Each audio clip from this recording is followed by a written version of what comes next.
નમસ્કાર મિત્રો, ઘણા સમયથી આપની સમક્ષ વિડીયો લઈને આવી શકાયું નથી, કારણ કે નવોદયનું ગણિત શરૂ કર્યું પછી એવું થયું કે હજી તો થોડું વહેલું ગણાય, કારણ કે ધોરણ 3, 4 અને 5ની પરીક્ષાઓ બાકી હોય, વિદ્યાર્થીઓ તેની તૈયારીમાં પડ્યા હોય, એટલે હમણાંથી વિડીયો બનાવ્યા નહોતા.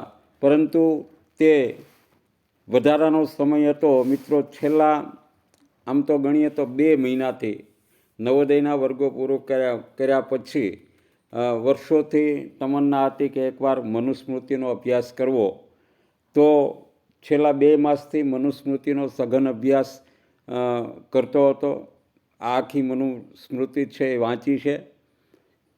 ગૂગલ ઉપર તેના જે ઉપર છેલ્લા વિવેચનો હોય, ટીકાઓ હોય, તેનો પણ અભ્યાસ કર્યો છે, તે પણ વાંચન કર્યું છે. આજકાલ મનુસ્મૃતિની ખૂબ જ વાતો થાય છે, એટલે એમાં અજુગતું શું છે? હકીકતે લોકો કંઈ એનું નામ પડતા જ ચીડાઈ જાય છે. એટલે આજે તેની વિવેચના લઈ અને આપની સમક્ષે આવ્યો છું. સનાતન ધર્મ એક શાસ્ત્રનો વિશાળ, સમૃદ્ધ, ભવ્ય, દિવ્ય અને આવી ધરોહર ધરાવતો, આવો વારસો ધરાવતો આપણો સનાતન ધર્મ છે. મિત્રો, સનાતન ધર્મની ઉપર છેલ્લી વાત કરીએ તો એમાં 4 વેદ છે, 6 વેદાંગ છે, 18 પુરાણ છે, વળી પાછા એના 18 ઉપપુરાણ છે, 20 સ્મૃતિઓ છે, 3 ઇતિહાસ ગ્રંથો છે, જેમ કે રામાયણ, મહાભારત અને હરિવંશ, ભગવદ્ ગીતા છે, અભિજ્ઞાન શાંકુતલ અને રઘુવંશ જેવી અસંખ્ય નવલકથાઓ છે. આજે મારે ચર્ચા છે એ સ્પેશિયલ મનુસ્મૃતિ પર કરવી છે. મિત્રો, મનુસ્મૃતિમાં 2700 શ્લોક એક્ઝેક્ટ ગણીએ તો 2682 શ્લોક છે, 12 અધ્યાય છે. તેના ઉપર છે એ મિત્રો ભારતીય સંસ્કૃતિ ભવનના જણાવ્યા મુજબ 9 ટીકાઓ લખાઈ છે, એટલે કે તેના વિવેચન ગ્રંથો છે એ લખાયા છે. મનુસ્મૃતિમાં 5 થી 6 શ્લોકો જે નારી વિરોધી છે, સ્ત્રી વિરોધી છે અને શુદ્ર વિરોધી બતાવે છે. એટલે ખાસ કરીને તેને જાતિવાદી કહી અને રિજેક્ટ કરવાનો પ્રયત્ન લોકો કરે છે. પરંતુ આજે પણ તે બ્રાહ્મણો માટે એટલો જ મહત્ત્વનો ગ્રંથ છે. મનુસ્મૃતિમાં સૌ પ્રથમ તો સ્ત્રીની જે ટીકાઓ કરી છે એમાં પ્રથમ શ્લોક આપણી નજર સામે આવે તો મનુસ્મૃતિનો 9મો અધ્યાય અને બીજો શ્લોક કે પિતા રક્ષતી કૌમારે ભર્તા રક્ષતી યૌવને રક્ષંતી સ્થવિરે પુત્રા ન સ્ત્રી સ્વાતંત્ર્ય મહર્તી. એનો અર્થ એવો થાય કે પિતા છે એ સ્ત્રીનું કૌમાર્યમાં રક્ષણ કરે, પતિ છે એ યુવાનીમાં રક્ષણ કરે, પુત્રો છે એ વૃદ્ધાવસ્થામાં તેનું રક્ષણ કરે છે. સ્ત્રી ક્યારેય સ્વતંત્રતાને લાયક નથી, આવું કહી અને મોટાભાગના માણસો છે આની ટીકા કરતા હોય છે. તો સાથે સાથે એમાં ઘણી બધી સારી બાબતો પણ છે, આપણે તેની ચર્ચા કરીશું. અર્થાત આનો અર્થ એવો થાય છે કે સ્ત્રી છે એ કુંવારી હોય તો પિતાથી રક્ષાયેલી છે, લગ્ન થાય એટલે પતિથી રક્ષાયેલી છે, અને વૃદ્ધાવસ્થામાં છે એ પુત્રથી રક્ષાયેલી છે. એક પક્ષ આવો છે કે સ્ત્રીને સ્વતંત્રતા નથી, તો બીજો પક્ષ એવો પણ છે કે યત્ર નાર્યસ્તુ પૂજ્યંતે તત્ર રમંત, યત્ર નાર્યસ્તુ પૂજ્યંતે રમંતે તત્ર દેવતા, યત્રો તાસ્તુ ન પૂજ્યંતે સર્વાસ્તત્રા ફલાક્રિયા. એટલે કે જ્યાં નારીઓનું પૂજન થતું નથી અથવા તો નારીઓનું સન્માન થતું નથી, ત્યાં સર્વ કાર્યો, સર્વ ક્રિયાકલાપો છે એ નિષ્ફળ જતા હોય છે. આનો અર્થ થાય છે. મિત્રો, મનુસ્મૃતિમાં કુલ 12 અધ્યાય છે. તેમાંથી 2000 શ્લોક બ્રાહ્મણ અને રાજા માટે કહેવાયા છે. પહેલા અધ્યાયમાં સૃષ્ટિની રચનાની વાતો છે, શાસ્ત્રોના ઉદ્ગમની વાતો છે. બીજા અધ્યાયથી 6થા અધ્યાય સુધીમાં બ્રાહ્મણ, ક્ષત્રિય અને વૈશ્યો માટે અને ખાસ કરીને તો બ્રાહ્મણો માટે છે એ આ બધા અધ્યાયો કહેવાયા છે. 4 આશ્રમ છે, એમાં 1069 શ્લોકો છે. 4 આશ્રમ છે એમાં પહેલો આશ્રમ છે એ બ્રહ્મચર્ય આશ્રમ છે, બીજો આશ્રમ છે એ ગૃહસ્થાશ્રમ છે, ત્રીજો આશ્રમ છે તે વાનપ્રસ્થાશ્રમ છે, અને ચોથો આશ્રમ છે તે સંન્યાસ આશ્રમ છે મિત્રો. આયુષ્યનો ચોથો ભાગ બ્રહ્મચર્યમાં એટલે કે 25 વર્ષે એ બ્રહ્મચર્યાશ્રમમાં વિતાવવાનો છે. બ્રહ્મચર્યાશ્રમમાં જમીન પર સૂવાનું છે, પલંગ ઉપર નથી સૂવાનું, જમીન ઉપર સૂવાનું, અને ગુરુની, ગુરુપત્નીની, ગુરુપુત્રની સેવા કરવાની, ભિક્ષાટન કરવાનું. આવા કઠોર નિયમો છે એ બ્રાહ્મણો માટે કહ્યા છે. સોશિયલ મીડિયામાં એવું કહેવામાં આવે છે કે બ્રાહ્મણો છે એ ભીખ માગતા હતા. તો મિત્રો બૌદ્ધ ધર્મમાં પણ આ જ વાતો છે. ભીખો અને ભીખુણીઓ શું હતા? ભિક્ષાટન અથવા તો ભિક્ષાવૃત્તિ એટલે ભીખ નહીં, પરંતુ વેદોની રક્ષા અને સંસ્કૃતિની જે રક્ષાની જવાબદારી બ્રાહ્મણો પર છે, તે અર્થે બ્રાહ્મણોએ ફરજિયાતપણે ભિક્ષા માગવાની છે, કારણ કે તેની પાસે અર્થ ઉપાર્જન કરવા માટે સમય ન હતો. એ તો આપણા દેશોની પરંપરા રહી છે. શ્રવણ માર્ગમાં અને બ્રાહ્મણ માર્ગમાં પણ જે તપસ્યા કરતા હતા, સાધના કરતા હતા, તે ભિક્ષાવૃત્તિ ઉપર નિર્ભર હતા. મનુસ્મૃતિ બધાને સમાન દ્રષ્ટિથી નથી જોતી, પણ સમાન ફળ આપે છે. મિત્રો, આ મનુસ્મૃતિની એક અંડરલાઇન કરવા જેવી, આખી મનુસ્મૃતિ વાંચ્યા પછી એક થાય કે આમાં જે ફ્રાન્સની રાજ્યક્રાંતિ છે, સ્વતંત્રતા, સમાનતા અને બંધુતા, તો એમાં જે સ્વતંત્રતા છે અને સમાનતા છે, આ મહદઅંશે તેનો ભંગ કરે છે.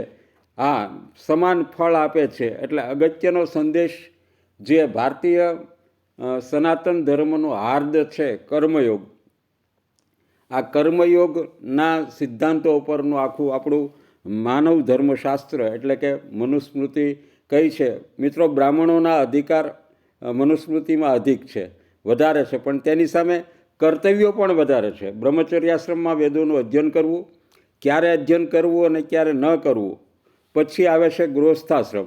તો ગૃહસ્થાશ્રમમાં મિત્રો ત્રેતાગ્નિની વાત કરી છે. ત્રેતાગ્નિ એટલે 3 અગ્નિહોત્ર અને પંચયજ્ઞ જે પ્રતિદિન કરવાનો છે, આની વાત પણ કરી છે. બ્રાહ્મણો પર બીજા પણ કઠોર નિયમો છે. પરસ્ત્રી ગમન ન કરવું, સુરાપાન ન કરવું, દાન આપવું, અતિથિ સત્કાર કરવો, ડુંગળી લસણ ન ખાવા, આવા જટિલ નિયમો છે. વેદોનું અધ્યયન કરવું અને કાયમ સ્વાધ્યાય કરવો, આવા કઠોર નિયમોથી બ્રાહ્મણ ધર્મ છે એ વર્ણવ્યો છે મનુસ્મૃતિમાં. આગળ વાત છે એ વાનપ્રસ્થની આવે છે. વાનપ્રસ્થ આશ્રમ ની વાત આપણા મનમાં આવે એટલે મિત્રો આપણને એમ થાય કે 51 વર્ષે છે એ વાનપ્રસ્થાશ્રમ શરૂ થઈ જાય. પણ મિત્રો, મનુસ્મૃતિમાં વાનપ્રસ્થાશ્રમ માટે કોઈ વર્ષ નથી લખ્યા, પણ વર્ણન કર્યું છે કે જ્યારે તમારા વાળ સફેદ થઈ જાય, ચામડી પર કરચલી પડવા માંડે અને દીકરાને ઘરે દીકરો થાય, ત્યારે ગામ છોડીને ચાલ્યા જવાનું, કઠિન જીવન, વનમાં રહેવાનું, ખેતીમાંથી ઉત્પન્ન થતી વસ્તુઓ એટલે કે હળ દ્વારા ખેડેલી જમીનમાંથી જે કોઈ વસ્તુ ઉત્પન્ન થાય તે ન ખાવાની, તે જ વસ્તુ ખાવાની જે આજના યુગમાં એકાદશીના દિવસે ખાવાનું છે. તે પ્રાકૃતિક રીતે ઉત્પન્ન થતી હોય એવી વસ્તુ ખાવાની, તેનું ભોજન લેવાનું, તેમાંથી બનતી વસ્તુ છે તે ખાવાની, અને જો તે ન મળે તો પાછું ભિક્ષાટન કરવાનું. વાનપ્રસ્થાશ્રમમાં છેવટે માણસોએ જળ પર રહેવાનું છે, અને છેલ્લે તો એવો અનુભવ કરવાનો છે, અખતરાઓ કરવાના છે કે છેલ્લે અનાજ છોડવાનું છે, જળ છોડવાનું છે, અને આખરે તો વાયુ પર રહેવાનું છે. આવા કઠોર નિયમો છે જે બ્રાહ્મણ અને દ્વિજાત એટલે કે બ્રાહ્મણ, ક્ષત્રિય અને વૈશ્ય માટે. એક વાત મનુસ્મૃતિમાં મિત્રો વારંવાર આવશે.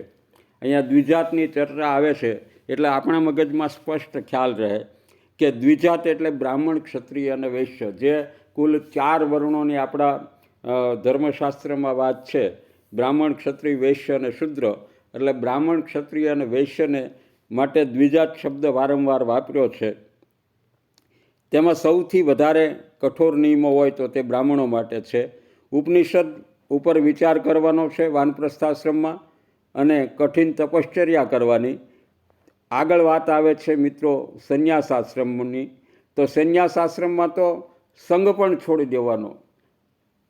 આજના સાધુની કલ્પના કરો અને મનુસ્મૃતિના સંન્યાસાશ્રમની વાર્તા સાંભળીએ તો આખું આપણે આજે વિરોધાભાસી હોય તેવું દેખાય છે. એકલા રહેવાનું છે. બ્રાહ્મણોએ 4 આશ્રમોમાં કોઈ પણ આશ્રમ હોય સુરાપાન નથી કરવાનો, એટલે આજની ભાષામાં કહેવું હોય તો બ્રાહ્મણોએ દારૂનું સેવન કદાપી કરવાનું નથી. દ્વિજાતો માટે પણ મનાય છે. જો સુરાપાન કરે તો કઠોર પ્રાયશ્ચિત છે એ સૂચવેલ છે, જ્યારે મનુસ્મૃતિમાં શુદ્ર માટે સુરાપાનનો નિષેધ નથી કે તેનું કોઈ પ્રાયશ્ચિત પણ દર્શાવેલ નથી. ખાસ કરીને મારે અગત્યની વાત કરવી છે કે મનુસ્મૃતિમાં જે વાત કઠોર વાતો કરી છે તેની વાત સૌ પ્રથમ કરવી છે. અધ્યાય નંબર 8 અને શ્લોક નંબર છે એ 271. તેમાં એમ કહ્યું છે કે નામ જાતિ ગ્રહમ ત્વેષામ અભિદ્રોહેણ કુર્વત નિક્ષેપ્યો અયોમય શંકુરજ્વલ ન્યાસ્ય દશંગુલ. આનો અર્થ એવો થાય કે જો કોઈ શુદ્ર જાતિનો વ્યક્તિ દ્વિજાત માટે એટલે કે તેના નામ અને જાતિ માટે ખરાબ બોલે, તેને ભલું બુરું કહે, તો તેના મુખમાં 10 આંગળી જેટલી લાંબી કીલ અગ્નિમાં તપતી છે એ જડી દેવી જોઈએ. મિત્રો, આ કઠોર દંડ છે. પહેલી નજરે જ આપણને એમ થાય કે આવું ન હોવું જોઈએ, આવી સજા ન હોવી જોઈએ, પણ બ્રાહ્મણો માટે એટલો જ દંડ કહેલ છે. અધ્યાય નંબર 11 શ્લોક નંબર છે એ 90. સુરામ પીત્વા દ્વિજો મુહાદગ્નિવર્ણા સુરામ પીબેત તયાસ કાર્ય નિર્દગ્ધે મુચ્યંતે કિલબિષા તત. 11મા અધ્યાયનો 90 શ્લોક છે. તેનો અર્થ એવો થાય કે જો બ્રાહ્મણોએ સુરાપાન કર્યું હોય તો અગ્નિવર્ણનો એટલે કે ઉકળતો શરાબ પીવો જોઈએ. ક્યાં સુધી પીવો જોઈએ? કે જ્યાં સુધી શરીર બળીને ખાખ ન થઈ જાય ત્યાં સુધી, તો જ તે પાપમાંથી છુટકારો મેળવશે. દ્વિજાતોને ભલું બુરું કહેવા માટે શુદ્ર જાતિના લોકોને માટે દંડ છે, તેવો બ્રાહ્મણો માટે સુરાપાન માટે પણ કઠોર સજા છે, જ્યારે સુરાપાન માટે શુદ્રોને કોઈ સજા નથી. મનુસ્મૃતિમાં સમાન દ્રષ્ટિ નથી, પણ સમાન ફળ આપે છે. બ્રાહ્મણો માટે ખાસ કર્તવ્યો છે. ચોરીને મહાપાતક મનુસ્મૃતિએ માન્યું છે, તેના માટે બ્રાહ્મણોને અધિક દંડ છે. તેમજ ગુરુદાર ગમન એટલે કે ગુરુની પત્ની સાથે સંભોગ કરવો, બ્રહ્મહત્યા, સુરાપાન અને મહાપાતકો છે એ મનુસ્મૃતિએ ગણાવ્યા છે. હવે વાત આવે સ્ત્રી સ્વાતંત્ર્યની, એટલે કે સ્ત્રી સ્વાતંત્ર્યની વિરોધની વાતો જે મનુસ્મૃતિએ કરેલી છે, તેમાં એક શ્લોક છે અધ્યાય નંબર 9 શ્લોક નંબર 94 કે ત્રિશમ દશો વહેત કન્યા યજ્ઞા દાદ્વશ વાર્ષિકમ ત્રષ્ટવર્ષો અષ્ટવર્ષા વા ધર્મે સિદ્ધતિ સત્વર. એનો અર્થ એવો થાય કે 30 વર્ષનો પુરુષ 12 વર્ષની સુંદર કન્યા સાથે વિવાહ કરે, 24 વર્ષનો પુરુષ 8 વર્ષની કન્યા સાથે લગ્ન કરે.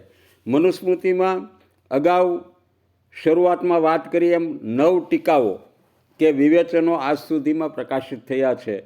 મિત્રો, એક ટીકા છે એ કુલ્લક ભટ્ટે લખી છે, કુલ્લક ભટ્ટની છે, બહુ સન્માનજનક છે. બીજી ટીકા છે એ કાશ્મીરના વિદ્વાન મેધાતિથિએ કરેલી છે. આ મેધાતિથિએ જે ટીકા સંસ્કૃતમાં લખેલી છે તેનો અનુવાદ છે એ મિત્રો એટલે કે હિન્દીમાં ગંગનાથ ઝાએ કર્યો છે. ગંગનાથ ઝા છે એ સંસ્કૃતના ખૂબ જ મોટા વિદ્વાન છે. ઇન્ટરનેટ પર બધા વાંચી શકે તેમ વિઝડમ પર નિઃશુલ્ક રીતે છે એનો અનુવાદ મિત્રો હિન્દીમાં બતાવેલ છે. તે બધાએ જેને જેને મનુસ્મૃતિમાં રસ અને શ્રદ્ધા છે તેણે એક વખત વાંચી લેવો જોઈએ. એની ટીકામાં લખ્યું છે કે પુરુષની ઉંમર વધારે હોવી જોઈએ, માત્ર એવું અંતર હોવું જોઈએ એવો ભાવ છે. એનો અર્થ એવો નથી કે પુરુષની ઉંમર 30 હોય અને સ્ત્રીની ઉંમર 12 વર્ષ હોય. મેધાતિથિએ જે પોતે બ્રાહ્મણ ટીકાકાર છે, જેણે મનુસ્મૃતિને સમજી છે, જે વિદેશી નથી. કારણ કે ભારતીય શાસ્ત્રોનો સૌ પ્રથમ અનુવાદ જો હોય ને, બધા જ વેદ વેદાંગો, ઉપનિષદો, પુરાણો, ઉપપુરાણો, આ બધાની જો કોઈએ અથવા તો એની જે સંસ્કૃત ટીકાઓ લખાયેલી છે ને એનો સૌ પ્રથમ અનુવાદ કર્યો હોય ને તો મેક્સ મુલરે કર્યો છે.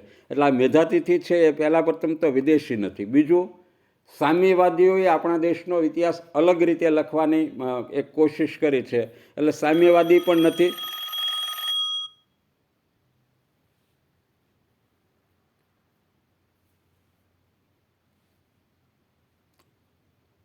મિત્રો મેધાતિથિ છે એ કોઈ એમ કહે છે કે આ અર્થઘટન છે, એણે જે લખ્યું છે તો તે ઇન્ટરપ્રિટેશન કહેવાય. એટલે કોઈ વ્યક્તિ પ્રશ્ન પણ કરે કે ભાઈ આવી વાત તો કુરાનમાં લખેલી છે, અને કુરાનની વાતો જ્યારે જેહાદમાં ઇસ્લામિક સ્કોલર કોઈ આપણને એમ કે જેહાદનું ઇન્ટરપ્રિટેશન કરે તો આપણે એમ કહીએ છીએ કે ભાઈ આ તો તમારું અર્થઘટન છે, બાકી કુરાનમાં તો કોઈ સ્પષ્ટતા છે નહીં. જેહાદ એટલે અંતર્દ્વંદ્વની સામે લડાઈ કરવી અથવા તો કોઈ કાફીરો સામે લડવું, આવી કોઈ વાતો છે એ મિત્રો કાંઈ ચોખવટવાળી છે એ ક્યાંય લખી નથી. એટલે આમાં તમે એક્ઝેક્ટ ન કહી શકો, પણ મેધાતિથિ એમ કહ્યું છે કે એ સમયે આવી પરંપરાઓ હશે, અને તે વાસ્તવિકતા પણ હોય કે પુરુષની ઉંમર છે એ વધારે હોય, એક્ઝેક્ટ ભલે 30 વર્ષ કે 12 વર્ષ ન હોય, પણ વૈદિક સમયમાં કદાચ આવી પરંપરાઓ હશે. ત્યારબાદ સ્મૃતિકાળ આવ્યો ને ત્યારે સંશોધન કહે છે કે કન્યાની વિવાહ કરવાની ઉંમર છે એ ઘટતી ગઈ હોય. અમુક ટીકાઓમાં આવું પણ કહે છે. એટલે વિવાહ થઈ જાય પછી કન્યાએ સાસરે આવવાની ઉંમર અલગ હોય, પણ હમણાં છેલ્લા 40-50 વર્ષ પહેલાં જુઓ તો આપણે ત્યાં આવી પ્રથા હતી જ કે વિવાહ છે એ બાલ વિવાહ થઈ જતા, અને પછી આપણે જેને ગુજરાતમાં આણું મોકલવાની પ્રથા કહીએ. તો મિત્રો આવી રીતે તો લગ્ન છે એ ગાંધીજી અને બાબા સાહેબ આંબેડકરજીના પણ બાલ વિવાહ થયા હતા. પણ દાંપત્ય જીવન છે એ થોડા સમય પછી શરૂ થાય. એટલે આનો એક્ઝેક્ટ અર્થ એવો નથી થતો કે 30 વર્ષનો પુરુષ હોય અને 12 વર્ષની કન્યા હોય. હવે આપણે વેદ, મિત્રો આપણે સહજ કોઈ પણ પારંપરિક હિન્દુને પૂછો તો વેદ કેટલા, તો પહેલી જ નજરે કહેશે કે 3-4 વેદો છે. મિત્રો આપણે 4 વેદો માનીએ છીએ. મનુસ્મૃતિમાં 3 વેદની જ વાત કરી છે. અથર્વણીની એક જગ્યાએ ચર્ચા છે. બીજું આપણે જે વ્રતો છે, તહેવારો છે, તે મનુસ્મૃતિમાં કોઈ જગ્યાએ તેની ચર્ચા જ નથી. તે પૌરાણિક માન્યતા મુજબના છે, મનુસ્મૃતિ મુજબ નથી. આજનો યુગ અથવા તો મધ્યયુગનો સમય તમે જુઓ તો સનાતન ધર્મ છે એ ભક્તિ વગરનો તમે કલ્પી શકો? શક્ય જ નથી. જ્યારે તમને જાણીને આશ્ચર્ય થશે કે મનુસ્મૃતિમાં ભક્તિ શબ્દ જ નથી. માત્ર વેદોનું અધ્યયન કરવું, સ્વાધ્યાય કરવો અને ઉપનિષદો પર વિચાર કરવો, આ વાતો જ લખેલી છે. મનુસ્મૃતિમાં એક જગ્યાએ વિભક્તિ શબ્દ લખેલો છે. એટલે અમુક જે આપણી પારંપરિક માન્યતાઓ છે ને એના કરતાં મનુસ્મૃતિમાં છે એ કંઈક અલગ જ લખાયેલું છે. હવે બીજી વાત, જે અગત્યનો મુદ્દો છે વિધવા લગ્ન. તો મિત્રો આવી રીતે વિધવા લગ્નમાં પણ મનુસ્મૃતિની સદંતર મનાય છે કે વિધવા લગ્ન છે એને મનુસ્મૃતિ છે એ અનુમતિ આપતી નથી. એમાં નિયોગની વાત છે. મિત્રો આજના સમયમાં આ નિયોગની વાત સાંભળીએ ને એટલે તે પહેલી નજરે આપણને અશ્લીલ લાગે અથવા તો બીભત્સ લાગે, જે આપણે વિચારી શકતા નથી. પરંતુ આ આપણે ઇતિહાસની વાસ્તવિકતાઓ છે. મહાભારતમાં જેમ ધૃતરાષ્ટ્ર, પાંડુ અને વિદુરની જન્મની વાત છે, તે એક પ્રકારનો નિયોગ જ છે. તેના દ્વારા સંતાન પ્રાપ્તિ કરવાની છૂટ છે. તેની ચર્ચા થોડીક આગળ જઈને વિસ્તારથી કરીશું. મિત્રો વિધવા લગ્નની વાત છે એ આમાં ના પાડી છે મનુસ્મૃતિમાં. તો પરાશર સ્મૃતિમાં પાછો એના માટેનો પ્રખ્યાત શ્લોક છે કે નષ્ટે મૃતે પ્રવર્જિતે ક્લિવે ચ પતિ તે પતો પંચસ્ત્વા પસ્તુ નારીણામ પતિરન્યો વિધીયતે. એટલે જે સ્ત્રીના પતિ ખોવાઈ જાય, એટલે કે ગુમ થઈ જાય અથવા તો મૃત્યુ પામે, સંન્યાસ લઈ લે, નપુંસક હોય, તેમજ પતિત થઈ જાય, એટલે કે વેદ ધર્મથી પતિત થઈ જાય અથવા તો સંધ્યા કર્મથી પતિત થઈ જાય, તો આ સ્ત્રી છે એ પુનઃ લગ્ન કરી શકે છે. આ 5 આપત્તિમાં સ્ત્રી બીજા લગ્ન કરી શકે. અર્થાત એક જ સ્મૃતિ માન્ય છે એવું નથી. મનુસ્મૃતિ પ્રત્યે નિશ્ચિત રૂપે આપણને આદર છે. એવું પણ કહેવાય છે કે જે સ્મૃતિ મનુસ્મૃતિની વિરુદ્ધ વાત કરે તેની વાત ન માનવી જોઈએ. આ વાત પણ મનુસ્મૃતિએ કહેલી છે. એટલે પરાશર સ્મૃતિની વાત યોગ્ય ઠરતી પણ નથી. બાબા સાહેબ આંબેડકરજી પણ શિક્ષણના ખૂબ હિમાયતી હતા અને તેણે પણ લખ્યું છે મિત્રો કે મનુસ્મૃતિ છે ને એ આમ વાતની દ્રષ્ટિએ જોઈએ, લેખનની દ્રષ્ટિએ જોઈએ તો વધારે વેલિડ લાગે છે. એટલે કે તેની ગુણવત્તા છે ને એ અધિક છે. પરાશર સ્મૃતિ કે યાજ્ઞવલ્ક સ્મૃતિ કરતાં મનુસ્મૃતિની ગુણવત્તા પણ વધુ અધિક છે. પરંતુ આજનો કાળ એટલે કે આજથી 800 વર્ષથી હિન્દુ ધર્મ છે એ વૈચારિક રીતે છે એ નિમ્ન સ્તરે જ જતો રહ્યો છે.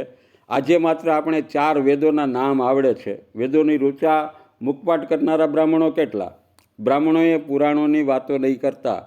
વેદોનો અધ્યયન કરવાનો મનુસ્મૃતિનો સ્પષ્ટ આદેશ છે.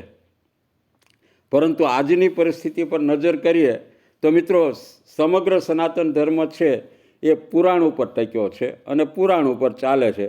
કારણ કે પુરાણોમાં શું છે? શૂદ્રો અને સ્ત્રીઓ માટે છે એ કઠોર નિયમો નથી.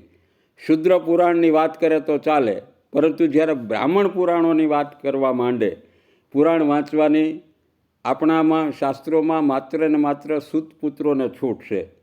મનુસ્મૃતિ શૂદ્રો અને સ્ત્રીઓને કઠોર લાગે છે તેવું નથી, બ્રાહ્મણોને પણ મિત્રો કઠોર લાગે છે ને એટલે જ તેણે વેદો અભ્યાસ છે એ છોડ્યો છે. મિત્રો, મનુસ્મૃતિમાં કુલ 2682 શ્લોકમાંથી 1000 શ્લોક આશરે બ્રાહ્મણો માટે છે. 980 શ્લોક ગણીએ તો રાજા માટે છે, એટલે કે રાજધર્મ માટે છે.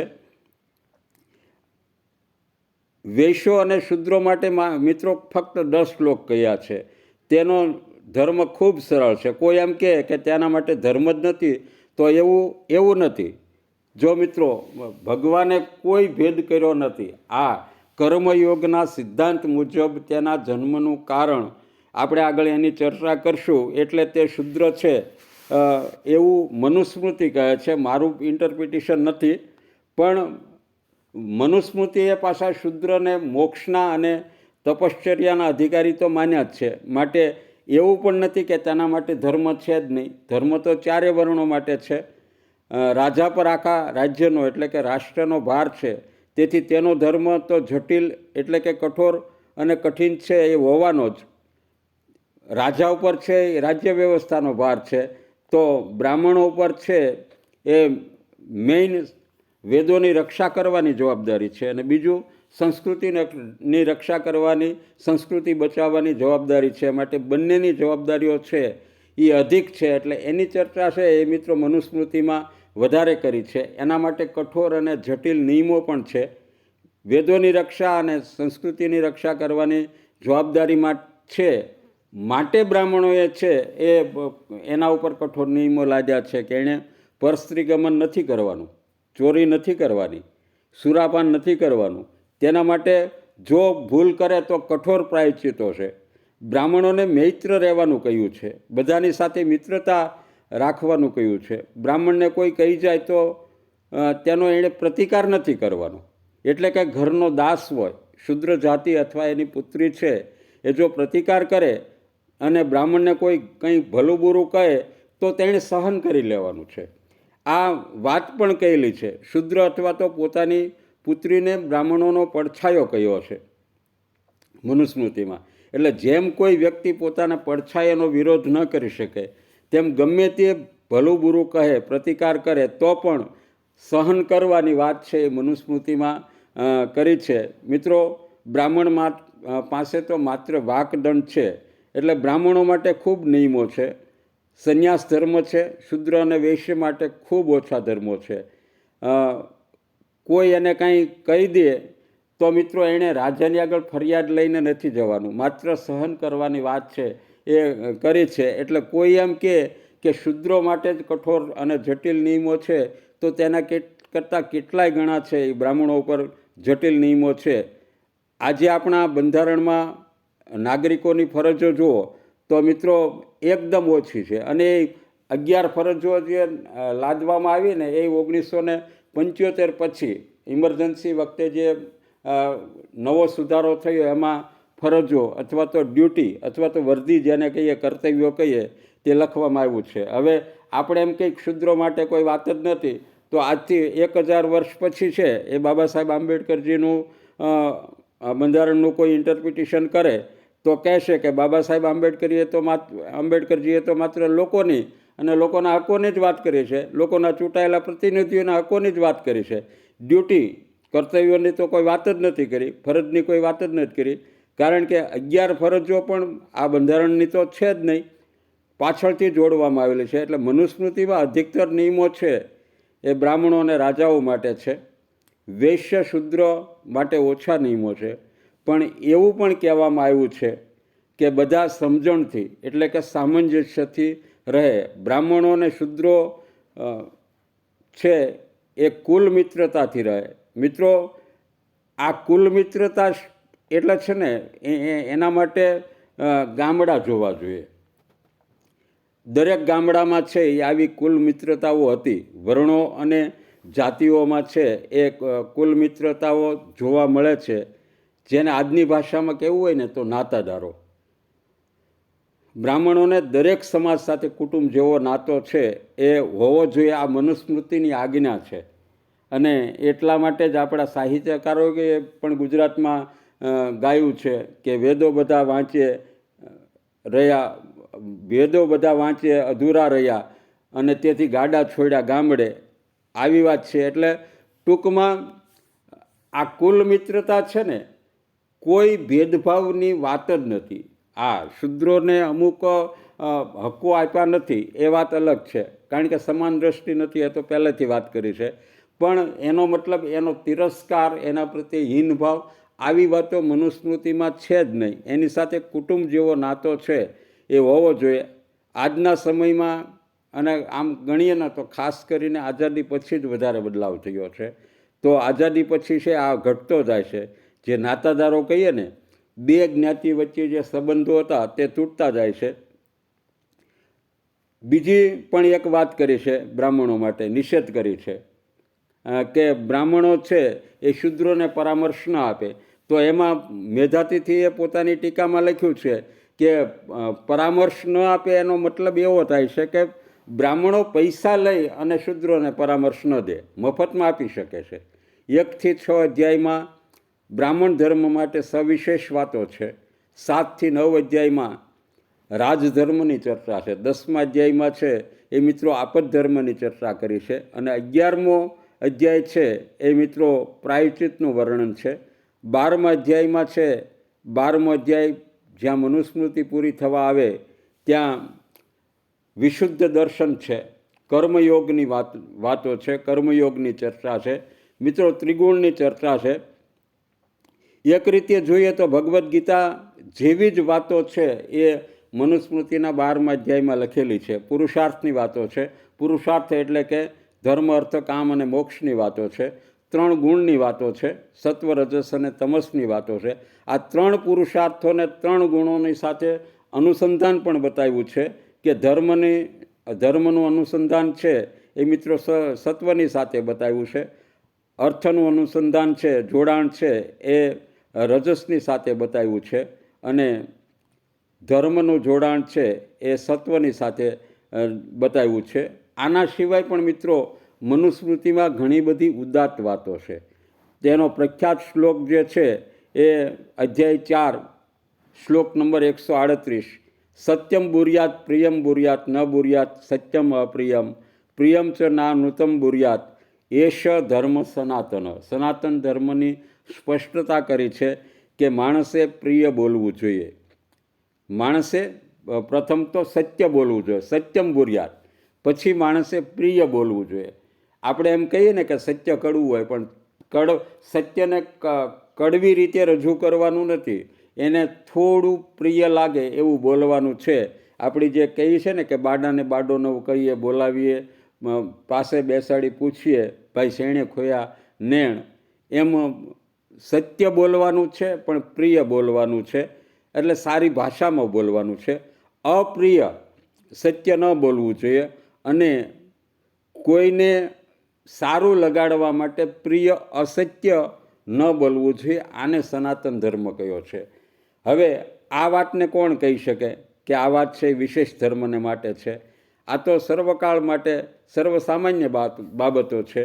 બીજો શ્લોક છે સારી વાત જેને કહી શકાય મનુસ્મૃતિની, કે યમ માતા પિત્રો ક્લેશમ સહેતે સંભવે નૃણામ ન તસ્ય નિષ્કૃતિ શક્યા કર્તુ વર્ષ શતૈરપી, અર્થાત મનુષ્યનો જે જન્મ થાય તેના પછી માતા પિતા છે એ આપણા માટે ખૂબ જ ક્લેશ એટલે કે દુઃખ સહન કરે છે અને તેનો બદલો છે એ 100 વર્ષ અથવા તો 100 જન્મારા સુધી પણ દઈ શકાતો નથી. બાકીની એક સારી બાબત છે એ યત્ર નાર્યસ્તુ પૂજ્યંતે રમંતે તત્ર દેવતા યત્રે તાસ્તુ ન પૂજ્યંતે સર્વાસ્તત્રા ફલાક્રિયા, એટલે કે જ્યાં નારીઓનું પૂજન થાય છે ત્યાં દેવતાઓ છે એ નિવાસ કરે છે અને જ્યાં સ્ત્રીઓનું પૂજા નથી થતી, સ્ત્રીઓનું સન્માન નથી થતું, ત્યાં સર્વ કાર્યો છે એ મિત્રો નિષ્ફળ જાય છે. એટલે મનુસ્મૃતિમાં અમે એકંદરે ગણીએ ને તો 95થી 98% તમને કંઈ આપત્તિજનક નહીં લાગે કે આમાં હું વાંધો લઈ શકું, આ વાતો ન કહેવી જોઈએ, એવું 95થી 98% છે. આખી મનુસ્મૃતિનો અભ્યાસ કરો તો તમને આપત્તિજનક છે કશું નહીં મળે. તેનો જે આપત્તિજનક છે એનો સંદર્ભ પણ છે. એટલે મનુસ્મૃતિ છે ને સમગ્રતામાં આપણે વાંચવામાં આવે તો તમને ખ્યાલ આવશે. મિત્રો, મનુસ્મૃતિમાં વિરોધાભાસી પણ વાતો છે, એટલે આપણને પહેલી નજરે લાગે કે આ મનુસ્મૃતિ છે એ કોઈ એક વ્યક્તિની રચના ન હોઈ શકે, કારણ કે વિરોધાભાસી વાતો કરી છે. મનુસ્મૃતિના અમુક શ્લોકો છે એ મહાભારતમાં જોવા મળે, તો અમુક શ્લોકો છે એ ભગવદ્ ગીતામાં જોવા મળે છે. એટલે કાં તો મહાભારતમાંથી અને ભગવદ્ ગીતામાંથી મનુસ્મૃતિમાં લીધા હોય અથવા તો મનુસ્મૃતિમાંથી છે એ મહાભારતમાં અને ભગવદ્ ગીતામાં લીધા હોય. એટલે મનુસ્મૃતિની પહેલાં પ્રથમ તો કાલગણના કરવી છે એ મુશ્કેલ છે, કારણ કે ક્યારે મનુસ્મૃતિ લખાઈ હોય તે નક્કી કરી શકાતું નથી. પણ ઇતિહાસકારો મોટાભાગે એવું માને છે એની જે વાતો છે એની ઉપરથી કે 2000 વર્ષ પહેલાં એટલે કે પહેલી શતાબ્દીમાં મનુસ્મૃતિ લખાઈ હોય તેવું માની શકાય. મિત્રો, એના અમુક શ્લોકો છે એ 5મા અધ્યાયમાંય આવે છે, તો અમુક શ્લોકો પાછા આગલા અધ્યાયમાં જોવા મળે છે. પારંપરિક હિન્દુઓ માને છે કે મનુસ્મૃતિનું વર્ણન છે એ વેદોમાં છે, વેદોમાં પણ જોવા મળે છે. મનુસ્મૃતિ એક જગ્યાએ લખ્યું છે કે મનુએ છે કડવી ઔષધિ કહી છે. એટલે મનુસ્મૃતિમાં એક વાત આવે છે કે અમુક ક્ષત્રિય રાજાઓ છે એ હવે શુદ્ર થઈ ગયા. તેમાં નેપાળના રાજા છે એ લિચ્છવીનું નામ આવે છે, યવન આવે છે, શક આવે છે, કંબોજ, ચીનો એટલે જે આજના ચીન છે એનો ચીનો રાજા પણ ભારતમાં આવીને શાસન કરી ગયા. આ બધા જ ભારતની બહારના રાજા હતા અને તે ક્ષત્રિય મટી અને શુદ્ર થઈ ગયા. જેણે ભારતથી બહારથી આવી, ભારતના રાજાઓ નહોતા પણ ભારત ઉપર શાસન કરેલું છે, એટલે નિશ્ચિત રૂપે તે ભારતની બહારના રાજાઓ હતા. ઉપરોક્ત બધા રાજાઓએ ભારતમાં આવી અને શાસન કર્યું છે. આપણે એક સમયે ઇન્ડો ગ્રીક કિંગડમ ગણાતું અને આ એકદમ આવું લાગતું. એટલે આના ઉપરથી લાગે કે મનુસ્મૃતિની રચના છે એ આ રાજાઓના શાસન પછી, એના સામ્રાજ્ય પછીની હોઈ શકે તેવું ઇતિહાસકારોનું માનવું છે. મિત્રો, શ્રીલંકામાં એક પેટ્રિક ઓલિવલ નામના છે એ ઈસાઈ વિદ્વાન થઈ ગયા. તેમણે મનુસ્મૃતિની ભૂમિકા ઉપર ક્રિટિકલ આવૃત્તિ છે એ બહાર પાડી છે. તમે આજે તો ગૂગલ કરો એટલે બધું જ જોવા મળે છે. તેની ટીકાઓ સાથે આપણે ભારતીયો છે એ સહમત નથી, પણ એનું કામ છે ને એ મિત્રો સુંદર છે. તેની સાથે આપણે અસહમત હોઈ શકીએ, પણ તેનું માનવું છે કે એક જ વ્યક્તિની રચના છે. આ પેટ્રિક ઓલિવલ એવું કહે છે કે મનુસ્મૃતિ છે એ એક જ વ્યક્તિની રચના છે. ભલે તેમાં વિરોધાભાસી વાતો હોય તો પણ એવું કહેવામાં આવે છે કે એક જ વ્યક્તિની રચના છે, કારણ કે એણે જે એની ભૂમિકામાં લખ્યું છે ને એમાં સ્પષ્ટ અને તટસ્થ અર્થઘટન છે એ કર્યું છે, એ તો આપણે સ્વીકારવું જ પડે. પણ જે વિરોધાભાસી છે કે એક બાજુ એવું બોલે છે કે યત્ર નાર્યસ્તુ પૂજ્યંતે તત્ર રમંતે તત્ર દેવતા યત્રે તાસ્તુ ન પૂજ્યંતે સર્વા તત્રા ફલાક્રિયા. એટલે એક વાત નારીઓના પૂજન કરવાની પણ વાત કરી છે, તો 9મા અધ્યાયના બીજા શ્લોકમાં છે એ સ્ત્રીઓ પર અંકુશ બતાવતી વાતો પણ કરી છે કે પિતા રક્ષતી કૌમારે ભર્તા રક્ષતી યૌવને રક્ષંતી સ્થવીરે પુત્રા ન સ્ત્રી સ્વાતંત્ર્ય મરહતી. એટલે આવી જે વિરોધાભાસી વાતો છે, એટલે મોટાભાગના ઇતિહાસકારો અને જે સનાતન ધર્મ ઉપર જેને પ્રેમ નથી, ખાસ કરીને અંગ્રેજી લેખકો અને બીજી ભાષામાં કહું તો સામ્યવાદી લેખકો છે, એ આક્ષેપ કરે કે મનુસ્મૃતિ છે એ એક સાથે રચાયેલી અથવા તો એક જ વ્યક્તિની રચના ન હોઈ શકે, પાછળથી એમાંથી અમુક શ્લોકો છે એ ઉમેરવામાં આવ્યા હોય એવું કહે છે. પણ આ પેટ્રિક ઓલિવલનું કહેવાનું છે કે મનુસ્મૃતિ છે એ એક જ વ્યક્તિની રચના છે, આવું સ્પષ્ટ રીતે માને છે. મિત્રો, પેટ્રિક ઓલિવલે છે બીજી વાત પણ કરી છે કે જે આવી વાતો જે છે, પિત્રા રક્ષતી કૌમાર્યે ભર્તા રક્ષતી યૌવને રક્ષંતી સ્થવિરે પુત્રા ન સ્ત્રી સ્વાતંત્ર્ય મરહતી. તો આ ઉલ્લેખ તો પાછું પેટ્રિક ઓલિવલ પણ કહે છે કે ગુરુધમમાં પણ આનો ઉલ્લેખ છે. ભગવાન બુદ્ધએ પણ સ્ત્રીને દક્ષિણ આપવાની વાત આવી, એટલે કે સંન્યાસ આપવાની વાત આવી ત્યારે પહેલાં તો ભગવાન બુદ્ધે આ વાત નકારી હતી. પણ એના જે ભિક્ષુ આનંદ હતા ને, એણે ભગવાન બુદ્ધને કહ્યું કે સ્ત્રી પણ મોક્ષની અધિકારી છે. પણ ભગવાન બુદ્ધ છે એ સ્ત્રીઓને દીક્ષા નહીં આપવાની બાબતે છે એ મક્કમ હતા. પણ ભિક્ષુ આનંદની દલીલને લીધે છે એણે સ્ત્રીઓને દીક્ષા આપવાની શરૂઆત કરી. મિત્રો, ભગવાન બુદ્ધ તો ઈચ્છતા જ હતા કે મહિલાઓ છે સંઘમાં ન આવે, એટલે એણે એક જગ્યાએ રમૂજમાં ગુરુધમમાં પણ કહેલું પણ છે કે જો સ્ત્રીઓને દીક્ષા ન આપે તો મારો સંઘ છે એ 1000 વર્ષ ચાલે, પણ હવે છે એ 500 વર્ષ ચાલશે. અને હકીકતે જુઓ તો બુદ્ધ ધર્મ છે એ 500થી 700 વર્ષ પછી બુદ્ધ ધર્મનો છે હાસ થવાનું શરૂ થયું. આપણે ભગવાન બુદ્ધનો અનાદર નથી કરતા. આ વાત સાંભળી હું બોલું છું એટલે કોઈ ભગવાન બુદ્ધ પ્રત્યે અનાદર નથી, પણ ઇતિહાસની જે અમુક વાતો છે ને એ આપણે સત્યરૂપે અને તથ્યરૂપે છે એ સ્વીકારવી જ પડે. આપણે એનું જે તથ્ય છે તેની વાત કરી રહ્યા છીએ. જે ગુરુધમમાં લખ્યું છે કે આજે જે ભિક્ષુ સંઘમાં આવ્યા છે અને લાંબા સમયથી છે એ ભિક્ષુણીઓ સંઘમાં છે, તો ભિક્ષુનું ઊભા થઈને સન્માન કરે. હવે તો એ તો સ્ત્રીને પુરુષ કરતાં હીન માની જ છે, અથવા તો એની સાથે ભેદભાવ કર્યો છે. નવો ભિક્ષુ આવે તો પણ ભિક્ષુણીઓ છે એનું સન્માન કરે. એટલે બીજું, આપણે જે સનાતન ધર્મમાં ચાતુર્માસની વાત છે, દેવ ઉઠી 11સથી દેવ પોઢી 11સથી દેવ ઉઠી 11 ચાતુર્માસની વાત છે. તો મિત્રો, બૌદ્ધ ધર્મમાં છે એ 3 માસની ચર્ચા છે. એમાં જ્યારે શ્રાવણ વરસતો હોય ને ત્યારે એણે એક જગ્યાએ બધાએ રહેવાનું છે, વિચરણ કરવાનું નથી ટૂંકમાં. એટલે આની જે આજ્ઞાઓ છે એમાં બૌદ્ધ ધર્મમાં લખેલું છે કે જ્યારે શ્રાવણ વરસતો હોય ત્યારે ભિક્ષુણીઓ એવા સ્થાન પર ન રહે જ્યાં ભિક્ષુ ન હોય. એટલે ટૂંકમાં એકલા રહેવાની એને પણ મનાઈ કરી છે. તો એના સ્વાતંત્ર્ય ઉપર પણ કાપ તો ત્યાં છે જ, ત્યાં પણ સ્ત્રીઓ ઉપર આવી પાબંદીઓ તો છે જ. એટલે ત્યાં પણ આવી બાબતો છે અને એની પણ આલોચના છે એ થાય છે કે ભિક્ષુણીઓને પણ સ્વતંત્રતા નથી. જો બુદ્ધ ધર્મમાં પણ કંઈ ને કંઈ અંકુશો છે. પેટ્રિક ઓલિવલ છે ને એ મિત્રો મનુસ્મૃતિની જે ટીકા લખીને તેની ભૂમિકામાં જ કહ્યું છે કે મનુસ્મૃતિનો વિરોધ ખૂબ જ થાય છે, પણ તેના જેવા વચનો અન્ય ગ્રંથમાં પણ મળે છે. તમોતમ સુત્તમ આ બહુ જ પ્રસિદ્ધ બૌદ્ધ ધર્મનો ગ્રંથ છે અને તે પાલી ભાષામાં લખાયેલો છે. તેમાં ભગવાન બુદ્ધએ છે એ સ્પષ્ટ કહ્યું છે કે 4 પ્રકારના લોકો છે. 4 પ્રકારના લોકો તમોતમ સુત્તમમાં. આ મિત્રો ખાસ સમજવા જેવી બાબત છે કે 4 પ્રકારના લોકો છે. પહેલાં એવા લોકો છે કે જે અંધકારમાં છે અને અંધકારમાં જઈ રહ્યા છે. બીજા પ્રકારના લોકો એવા છે કે જે અંધકારમાં છે અને પ્રકાશમાં જઈ રહ્યા છે.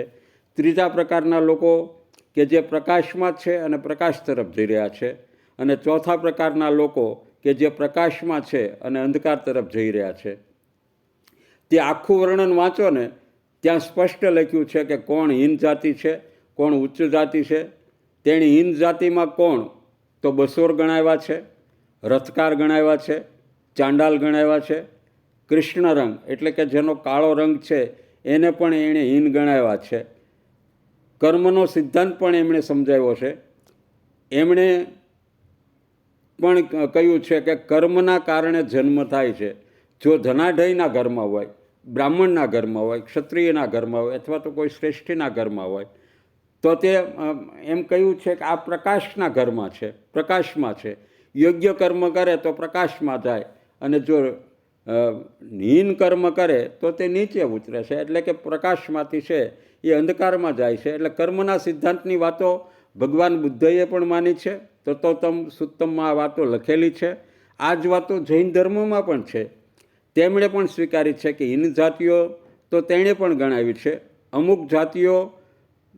અમુક જાતિમાં જો બાબા સાહેબ આંબેડકરજીએ જે પોતાના પુસ્તકમાં હાવ ઇન ધ અનટચેબિલિટી એટલે કે જે અસ્પૃશ્યતા બાબતનું જે પુસ્તક એનું પ્રખ્યાત છે, એ અસ્પૃશ્યતા ક્યાંથી આવી આ જે હોય તો બાબા સાહેબ આંબેડકરજીનો મત એવો છે કે બ્રાહ્મણ અને બૌદ્ધ ધર્મની વચ્ચે જે ખેંચતાણ હતી, આ બંને વચ્ચે જે તણાવ હતો, એટલે ગૌમાંસ ઉપર જે નિષેધ કરવામાં આવ્યો, જે લોકો ગૌમાંસ ખાતા હતા તેની સાથે અસ્પૃશ્ય જેવો વ્યવહાર કર્યો તેને અછૂત કહ્યા, આવો માનની બાબા સાહેબ આંબેડકરજીનો મત છે.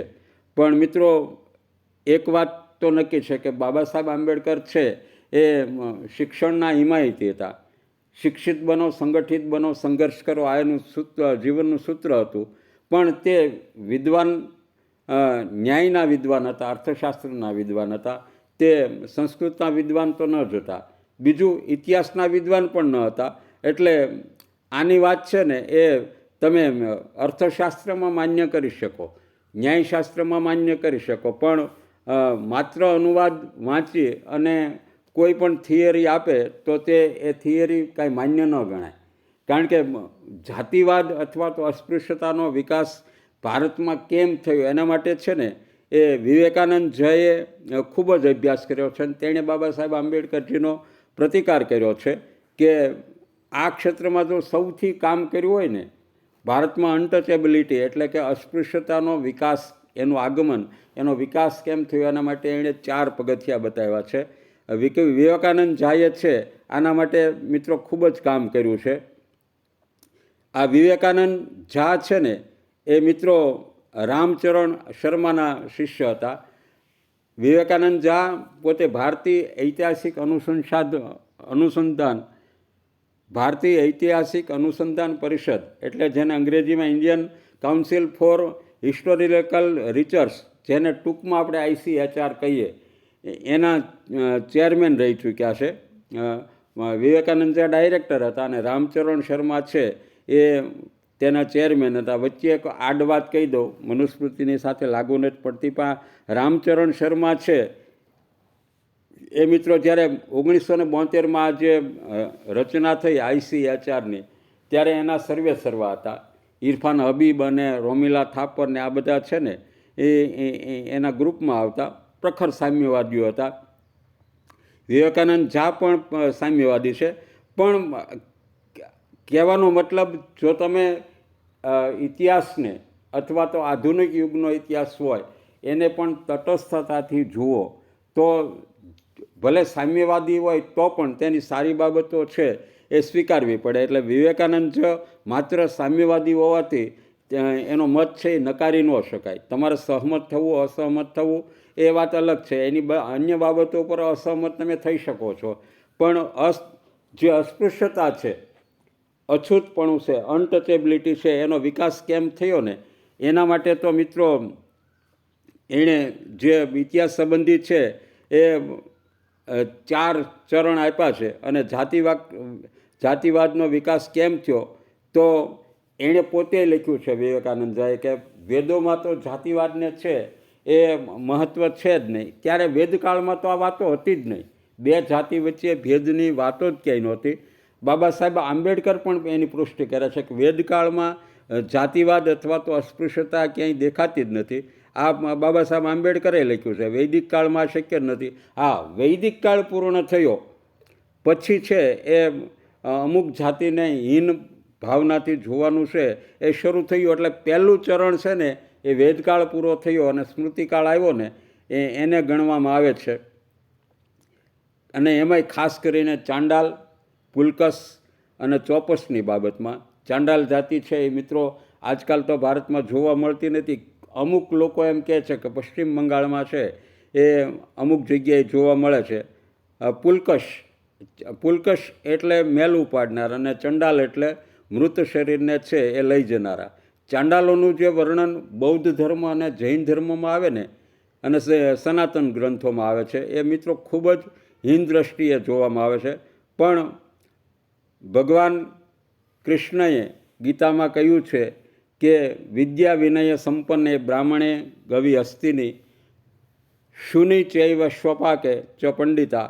આનો અર્થ એવો થાય કે જે જ્ઞાની પુરુષો છે તે એટલે કે જે પંડિતો છે તે વિદ્યા વિનયયુક્ત બ્રાહ્મણ હોય કે પછી ગાય હોય, ગવિ કે હસ્તિની એટલે કે હાથી હોય અથવા તો શ્વાન હોય અથવા તો શ્વપા કે ચ પંડિતા.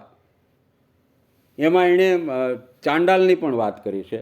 એમાં જ્ઞાની પુરુષ છે એ આ બધાને સમરૂપ જોવાવાળા છે, સમરૂપ પરમાત્માને જોવાવાળા હોય છે. આવી વાત છે એ કૃષ્ણએ ભગવદ્ ગીતામાં કહી છે. કોઈ પણ સનાતનીને આજે પૂછો કે મનુસ્મૃતિ વાંચી છે? મિત્રો મોટા ભાગના કહેશે કે, અથવા તો એમ કહીએ કે ભગવદ્ ગીતા વાંચી છે તો અમુક લોકો એવું કહેશે કે ભગવદ્ ગીતાનો અમુક ભાગ વાંચ્યો છે, બાકી મનુસ્મૃતિ છે એ મોટા ભાગના લોકોએ છે એ વાંચી જ નથી. પરિણામ છે એ શૂન્ય મળે. આપણા દેશની તકલીફ એ છે કે મનુસ્મૃતિ છે એ નથી મનુસ્મૃતિની નિંદા કરનારાએ વાંચી કે નથી મનુસ્મૃતિની પ્રશંસા કરનારાએ વાંચી. આ બંને લોકો છે એ મનુસ્મૃતિથી અજાણ છે. મનુસ્મૃતિ ગીતાના કહેવા મુજબ છે ને એ તો પંડિત છે એટલે કે જે જ્ઞાની પુરુષ છે એ લોકોમાં સમદ્રષ્ટિ રાખે છે. મતંગ જાતિને પણ મિત્રો ચાંડાલ કહેવામાં આવે છે. મહાભારતમાં એક મતંગની વાત આવે છે. એક મતંગ છે ને એ ઇન્દ્રને કહે છે કે હું બ્રાહ્મણ બનવા માગું છું, પણ ઇન્દ્ર કહે છે કે તું ચાંડાલ છે એટલે તને દેવતા બનાવું છું, છંદોદેવ. જો મિત્રો કડવું લાગે, આ કડવી ઔષધિ તો કઈ છે, કારણ કે સમાન દ્રષ્ટિ નથી. એટલે મતંગને મહાભારતમાં ઇન્દ્ર ના પાડે છે આ એને દેવ બનાવી શકો પણ એને બ્રાહ્મણ ન બનાવી શકો. એટલે જન્મથી જ આ મનુસ્મૃતિમાં છે એ વર્ણો કયા છે આ તો ત્યાં નક્કી થાય છે. એટલે બ્રાહ્મણ ન બની શકે. પરંતુ સ્કંદ પુરાણ પાછું વાંચો તો મતંગેશ્વર મહાદેવની કૃપાથી છે મતંગ છે તે બ્રાહ્મણ બને છે. એટલે અધિકતર હિન્દુ આજે પુરાણને માને છે, પૌરાણિક હિન્દુ છે. આપણે ત્યાં સનાતનમાં એક દ્રષ્ટિ નથી. મનુસ્મૃતિ એક દ્રષ્ટિ છે ખાલી. આપણા શાસ્ત્રોમાં વેદો છે, ઉપનિષદો છે, ભગવદ્ ગીતા છે, એટલે કે અલગ અલગ દ્રષ્ટિ છે. આપણે મનુસ્મૃતિની સાથે અસહમત હોઈએ, જેમ કે મનુસ્મૃતિ છે એ 3 વેદોની વાત કરે છે, જ્યારે આપણે 4 વેદો માનીએ છીએ. ખાસ કરીને મનુસ્મૃતિ અથવા તો માનવ ધર્મશાસ્ત્ર એવું એનું ટાઇટલ છે. તો સ્મૃતિ અને શ્રુતિની વાત આવે. સ્મૃતિ એટલે મિત્રો મનુસ્મૃતિ હોય, યાજ્ઞવલ્ક્ય સ્મૃતિ હોય, પરાશર સ્મૃતિ હોય, નારદ સ્મૃતિ હોય, વિષ્ણુ સ્મૃતિ હોય, આવી 20 સ્મૃતિઓ છે. અને શ્રુતિ એટલે વેદ. તો આ શ્રુતિ અને સ્મૃતિમાં શું ફરક છે એ એક આપણે ખાસ જોવો જોઈએ. કારણ કે શ્રુતિ એટલે વેદ. જે પારંપરિક હિન્દુ છે ને એ માને છે કે વેદો છે એ અપૌરુષીય છે, તેનો કોઈ કરતા નથી, એટલે કે ભગવાનની કૃતિ છે. કોઈ તો એમ પણ કહે છે કે ભગવાને પણ વેદો નથી લખ્યા, કારણ કે ભગવાનની પણ કૃતિઓ નથી. ભગવાનના શ્વાસથી છે ને એ વેદો બન્યા છે. એટલે જેને સાંભળીને શીખી શકાય. વેદોમાં મિત્રો બ્રાહ્મણની વાત આવે, અરણ્યકની વાત આવે, સંહિતાની વાત આવે, ઉપનિષદની વાતો આવે છે.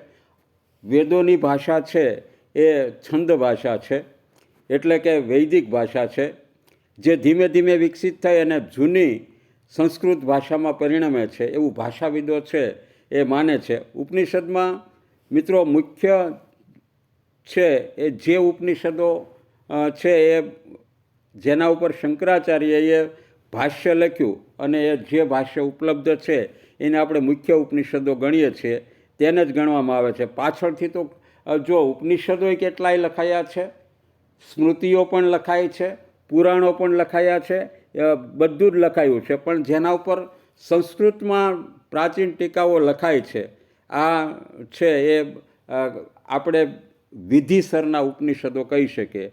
મિત્રો મનુસ્મૃતિ 3 વેદોને માને છે. આજે આપણે 4 વેદોને માનીએ છીએ. અથર્વવેદમાં છે ને એ તંત્રનો પ્રભાવ જોવા મળે છે. યજુર્વેદ, ઋગ્વેદ અને સામવેદ આ 3 વેદ દાંડેકરજીના મત મુજબ એવું કહી શકાય કે તે રિલિજિયન ઓફ ક્લાસીસ છે અને અથર્વવેદને છે એ રિલિજિયન ઓફ માસીસ કહી શકીએ. હવે આવે છે મિત્રો શ્રુતિ એટલે વેદ અને સ્મૃતિ એટલે ધર્મશાસ્ત્ર. તો સ્થાન કોનું ઊંચું? વિચારનું મહત્ત્વ કે મનુસ્મૃતિ એટલે કે આચાર સંહિતા છે, એમાં આજ્ઞા કીધી છે, આદેશો કયા છે, એટલે મનુસ્મૃતિનું સ્થાન અથવા તો કોઈ પણ સ્મૃતિનું સ્થાન છે એ મિત્રો શ્રુતિથી છે એ નીચે છે. એના માટે છે એક શ્લોક કયો છે કે વેદો અખિલમ ધર્મમૂલમ સ્મૃતિશીલે ચ તદ્વિદામ આચાર ચૈવ સાધુનામ આત્મનતૃષ્ટિ રૈવ છે. અર્થાત વેદોને જાણવાવાળા લોકોની સ્મૃતિ તથા શીલ એટલે કે ચારિત્ર પણ ધર્મનું મૂળ છે. સંત પુરુષોના સદાચાર જ ધર્મનું મૂળ છે. મિત્રો જ્યાં જ્યાં શ્રુતિની વાત આવે, વિચારની વાત આવે, ત્યાં વિચાર જ માન્ય કરવાનો છે. ધર્મની શાસ્ત્રની વાતો જ્યાં આજ્ઞાર્થ વાતો છે, સ્મૃતિની વાતો છે એ એના પાળવા માટે કોઈ હઠ નથી. આ તમારું તમને સંતોષ થાય તો જ માનવાનો, કારણ કે સનાતન ધર્મનું ટકવાનું કારણ પણ આ જ છે કે એમાં કોઈ દુરાગ્રહ નથી, કોઈ હઠ નથી કે તમારે ફરજિયાત આનું પાલન કરવાનું જ.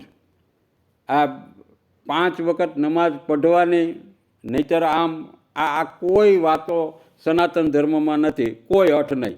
શ્રુતિ કહે છે કે સંતોષ થાય ને તો જ ધર્મને માનવો, કારણ કે ધર્મ છે એ બુદ્ધિથી ઉપાડવાની વસ્તુ છે. મિત્રો ભગવાનને બુદ્ધિથી માનવાના છે, નહીં કે ડરથી. એટલે જો આમ જોવા જઈએ ને તો સનાતન ધર્મનો ખૂબ વિકાસ થયો છે વૈદિક કાળથી માંડી અને સ્મૃતિકાળ અને ત્યાંથી પુરાણકાળ અને ત્યાંથી લઈ ગુપ્તકાળ પછી પણ ઉપનિષદ અને પુરાણોની રચના તો થયેલી છે. આપણામાં એક તો આગળ જ વાત કરી હતી ને, એક તો ભવિષ્ય પુરાણ છે અને એમાં તો મોગલોનું પણ વર્ણન આવે કે હુમાયુને છે એમાં હોમાયુ કીધો છે. એટલે જવા દો, આ બધી વાતો નથી કરવી, આ તો પુરાણની વાતો છે. પુરાણ એટલે મન ભાવન વાતો છે, મનને છે એ તરોતાજા રાખે, જેને વાર્તાઓ કહેવાય. બાળક છે ને એ વાર્તા સાંભળીને ખુશ થાય, જે બાળક મનના વ્યક્તિઓ માટે છે. પણ જેમ તમે ધીમે ધીમે છે એ બૌદ્ધિક થાવ, એટલે બૌદ્ધિક રીતે પરિપક્વ બનો એટલે તત્વજ્ઞાન સમજાય.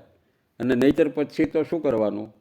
આજે મોટાભાગનો સનાતની છે એ પૌરાણિક છે, આજીવન છે એ પુરાણોમાંથી આપણે અમૃત પીધે રાખવાનું. એટલે ટૂંકમાં પૌરાણિક ધર્મમાં એક વચન આવે છે કે ન શુદ્રા ભગવત ભક્તા વિપ્રા ભાગવતા સ્મૃતા સર્વવર્ણેશુ તે શુદ્રા એહી અભક્તા જનાર્દને. એનો અર્થ એવો થાય કે ભગવાનનો ભક્ત બન્યા પછી કોઈ વ્યક્તિ શુદ્ર નથી રહેતો, પરંતુ બ્રાહ્મણ અને ભગવત ભક્ત થઈ જાય છે. 4 વર્ણમાં શુદ્ર તે છે કે જે ભગવાનનો ભક્ત નથી. ટૂંકમાં વિકાસ થતાં થતાં, સમય આગળ જતાં જતાં સનાતન ધર્મ છે એનો ખૂબ જ વિકાસ થયો છે. જેમ કે રામાનંદી સંપ્રદાય જોઈ લો, અથવા તો જે એનો માર્ગી સંપ્રદાય છે, તેમાં મિત્રો બધા જ વર્ણોના સાધુઓ છે. તે અષ્ટુત ગોત્રના ગણાય છે. અચ્યુત અર્થાત ભગવાન વિષ્ણુ અથવા તો ભગવાન કૃષ્ણ પોતે, કારણ કે ભગવાનનું ગોત્ર છે ને એ પણ અચ્યુત ગોત્ર છે. એટલે આમ ક્યાંક ક્યાંક ઉદાર દ્રષ્ટિ પણ જોવા મળે છે, તો ક્યાંક ક્યાંક આપણને પાછી મનુસ્મૃતિ જેવી કઠોર દ્રષ્ટિ પણ જોવા મળે છે. કોન્ટ્રેડિક્શન તો છે જ મિત્રો, વિરોધાભાસ તો જોવા મળે છે. હોઈ શકે છે કે વિકાસ થયો હોય અને મનુસ્મૃતિ છે એ મિત્રો એક સંગ્રહ છે. મોટાભાગના અથવા તો એક સંદર્ભ તરીકે એને જોવાનું છે. મોટાભાગના ઇતિહાસવિદોનું માનવું છે કે મનુસ્મૃતિ એક વ્યક્તિની રચના હોઈ શકે, ભલે એમાં વાતો વિરોધાભાસી હોય, પણ ક્યાંક ક્યાંક સારી બાબતો છે તો ક્યાંક ક્યાંક પાબંદીઓ છે. અને જે સ્મૃતિની વાત આવે, ધર્મશાસ્ત્રની વાત આવે, ત્યારે મિત્રો નદી જો પોતે બંને કાંઠામાં રહે તો જ સમુદ્રને મળી શકે. એટલે ધર્મની વાતો હોય એટલે ત્યાં બંધનો હોવાના, અને બંધનો છે એ ક્યારેક આપણને ગમતા પણ ન હોય. એટલે મોટાભાગનાનું માનવું છે કે એક વ્યક્તિની રચના હોઈ શકે છે અથવા તો છે. જ્યાં જ્યાં વિરોધાભાસ છે ત્યાં એને સંદર્ભના રૂપમાં લેવાનું રહે કે ત્યારે એવી પરંપરા હોય, અલગ અલગ હોઈ શકે છે. મનુસ્મૃતિમાં લખ્યું છે કે અવિવાહિત કન્યાને કોઈ દૂષિત કરે, મતલબ કે તેના પર કોઈ જો બળાત્કાર કરે છે તો તેનો તરત જ વધ કરવો જોઈએ. હવે વધના છે ને એ મિત્રો કેટલાય અર્થ થાય. જનસામાન્ય વ્યાખ્યા આપણે તરત જ વધની વાત આવે એટલે આપણા મસ્તિષ્કમાં એક જ વાત આવે કે વધ એટલે હત્યા. તો મિત્રો આવું નથી. વધ છે ને એના ઘણા અર્થ છે, કારણ કે વધનો બીજો અર્થ છે ને એ આઘાત પણ થાય, અથવા તો પ્રહાર પણ થાય, અથવા તો તાડન પણ થાય. કોઈ પણ શબ્દકોશ જોઈ લો. એક વાંચતા ગૂગલમાં વાત મળી કે આપટેનો કોષ હોય, મનોરેલિયમ કોષ હોય, અથવા તો ગટબુસ્ટનો જે 12 વર્ષ સંસ્કૃતનો કોર્સ જર્મનીમાં ભણાવવામાં આવે છે, એનો ગટબુસ્ટનો જે સંસ્કૃતનો પ્રખ્યાત કોષ છે, આ ત્રણેય કોષ જોઈ લો તો વધનો અર્થ માત્ર હત્યા આવો થતો નથી મિત્રો. એટલે હત્યા તો છે જ, પણ માત્ર હત્યા આવો અર્થ થતો નથી. એટલે કેવા સંજોગોમાં હત્યા કરવાની, તો એના માટે પણ મનુસ્મૃતિમાં એક વિધાન છે કે મિત્રો વાગદંડમ પ્રથમ કુર્યાદ, દ્વિગ્ધિ દંડમ તદંતરમ, તૃતીય દંડનમ તુવદ દંડ મત પરમ. એટલે આનો અર્થ એવો થાય કે પહેલાં છે ને એને વાકદંડ આપવો જોઈએ, અને ત્યારબાદ એ ધીકદંડ આપવો જોઈએ, અને ત્યારબાદ છે એ તેનો વધ કરવો જોઈએ.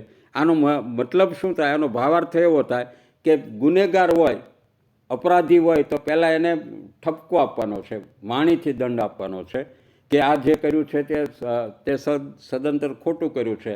પણ જો એને પ્રાયશ્ચિતનો ભાવ ન હોય, કોઈ ખોટું કર્યાની લાગણી ન હોય, તો તેને ધિક્કાર દંડ આપવાનો છે. સમાજમાં છે તેને બદનામ કરવાનો છે, તેને ધિક્કારવાનો છે. પણ અપરાધી વાકદંડથી પણ માનવા તૈયાર ન હોય, ધીકદંડથી પણ માનવા તૈયાર ન હોય, તો ત્રીજી રીત કઈ છે કે તો પછી તેનો વધ કરવાનો છે, છેલ્લે વધ કરવો જોઈએ. આવી મનુસ્મૃતિની મિત્રો આજ્ઞા છે. દંડ કરવાની રીત તો હક તો રાજાને જ છે અથવા તો રાજાની સમિતિને છે. બ્રાહ્મણોએ તો દંડ કરવાનો છે નહીં, એનો અધિકાર પણ નથી. મનુસ્મૃતિમાં કહ્યું છે કે બ્રાહ્મણ પાસે તો માત્ર વાકદંડ છે, વાણીથી દંડ આપી શકે છે. નીતિશાસ્ત્રમાં પણ કહ્યું છે કે જો રાજાનો દંડ ન હોય ને તો મિત્રો મોટી માછલી છે ને એ નાની માછલીને ખાઈ જાય છે. આજે પણ જે અદાલતમાં તમે જુઓ, ન્યાયની દેવી આંખો ઉપર પટ્ટી, હવે સુપ્રીમ કોર્ટે છે એ બતાવ્યું છે, કાળી પટ્ટી બાંધી અને જે ત્રાજવું લઈને ન્યાયની દેવી ઊભા હતા, એના બદલે સુપ્રીમ કોર્ટે ફેરફાર કર્યો છે કે હાથમાં ન્યાયની દેવી છે એ સંવિધાનનું પુસ્તક લઈને ઊભા છે. એટલે ટૂંકમાં તે એક પ્રકારનો રાષ્ટ્રદંડ છે. આજે રાજા નથી તો પહેલાં એને રાજદંડ કહેતા, આજે રાજા નથી એટલે આપણે એને રાષ્ટ્રદંડ કહીશું. ચોરીમાં મિત્રો બ્રાહ્મણોને માટે અધિક દંડ છે, તો શૂદ્રોને માટે છે એ અલ્પદંડ છે. જો બધે શૂદ્રોને જ અધિક દંડ હોય એવું નથી. ચોરી કરે તો પણ એના માટે છે એ અધિક દંડ નથી શૂદ્રને, જ્યારે બ્રાહ્મણોને માટે છે એ અધિક દંડ છે. શૂદ્ર આપણને એવું લાગે કે ત્યારની સોસાયટી હશે કેવી, કારણ કે એક પ્રકારના ગુનાઓ હોય, એક પ્રકારના અપરાધો હોય, તો પણ છે એ અલગ અલગ દંડો, અલગ અલગ વિધાનો. એટલે મિત્રો, જે ઈરાનમાં રાજા થઈ ગયા પહલવી, ઈરાકના રાજા લિચ્છવી, શક, એ પછીનો જે કાળ છે તે મનુસ્મૃતિનો કાળ છે એ મનાય છે. બૌદ્ધ ધર્મ હોય, જૈન ધર્મ હોય, એનું વર્ચસ્વ છે તે સમયે ખૂબ જ હતું સમાજમાં. પછી ધીમે ધીમે એનું વર્ચસ્વ છે એ ઘટતું ગયું. પછી બીજું, ભારતમાં વિદેશી આક્રાંતાઓ પણ ખૂબ જ આવ્યા છે. એટલે પેટ્રિક ઓલિવલ જે ઈસાઈ ધર્મના વિદ્વાન છે ને, એ મિત્રો લખે છે કે પોતાની મનુસ્મૃતિની જે ટીકામાં પોતાની ભૂમિકા છે ને, એમાં લખ્યું છે કે શું આ બહારથી આવ્યા તે મલેચ્છ તો શુદ્ર નથી ને? આવી એણે આશંકા વ્યક્ત કરી છે. પણ મિત્રો, મનુસ્મૃતિમાં તમે દરેક પાના ફંફોળીને જોઈ લો તો એણે મનુસ્મૃતિએ સ્પષ્ટ રીતે ના પાડી છે કે 4 જ વર્ણો છે, 5મો વર્ણ નથી. એટલે મલેચ્છ છે એને શુદ્ર વર્ણના ગણ્યા નથી. મિત્રો, ભારતમાં સિકંદર એલેક્ઝાન્ડર પણ આવ્યો ત્યારે ખૂબ હિંસા થઈ.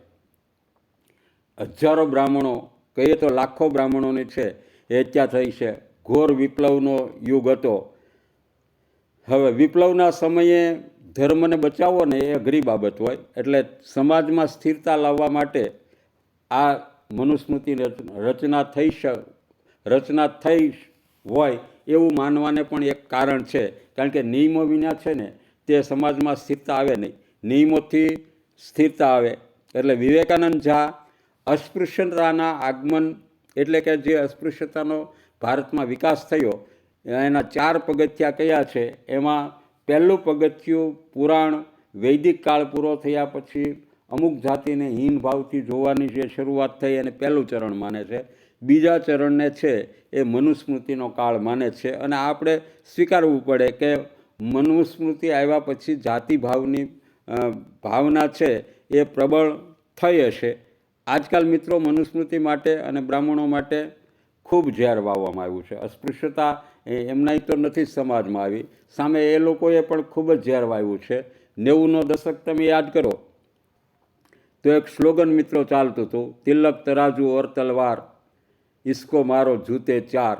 આ સ્લોગન છે એ ભારતમાં ખૂબ જ ચાલ્યું છે. એનો મતલબ તિલક એટલે બ્રાહ્મણ, તરાજુ એટલે વૈશ્ય અને તલવાર એટલે ક્ષત્રિય. આને મિત્રો કેટલું વિશ્વમન કહેવાય. આગળ જતાં તે જ પક્ષે વળી પાછું આ સૂત્ર છે એ પડતું મૂક્યું, એનો પોતાનો નારો બદલાવી નાખ્યો અને એમ કહ્યું કે હાથી નહીં, આ તો ગણેશ છે, બ્રહ્મા વિષ્ણુ મહેશ છે. એટલે આ એણે સૂત્ર છે એ બદલાવ્યું છે. 1950માં એક રાહુલ સાંકૃત્યાન નામના વિદ્વાન થઈ ગયા. આમ તો અલીગઢના રહેવાસી હતા. એના વિશે અભ્યાસ કરો તો મૂળ છે એ ભૂમિહાર બ્રાહ્મણ હતા, પણ પાછળથી છે ને એ બૌદ્ધ ધર્મ સ્વીકારેલ. જન્મથી તો આર્ય સમાજી હતા. એનું મૂળ નામ છે ને એ કેદારનાથ પાંડે હતું.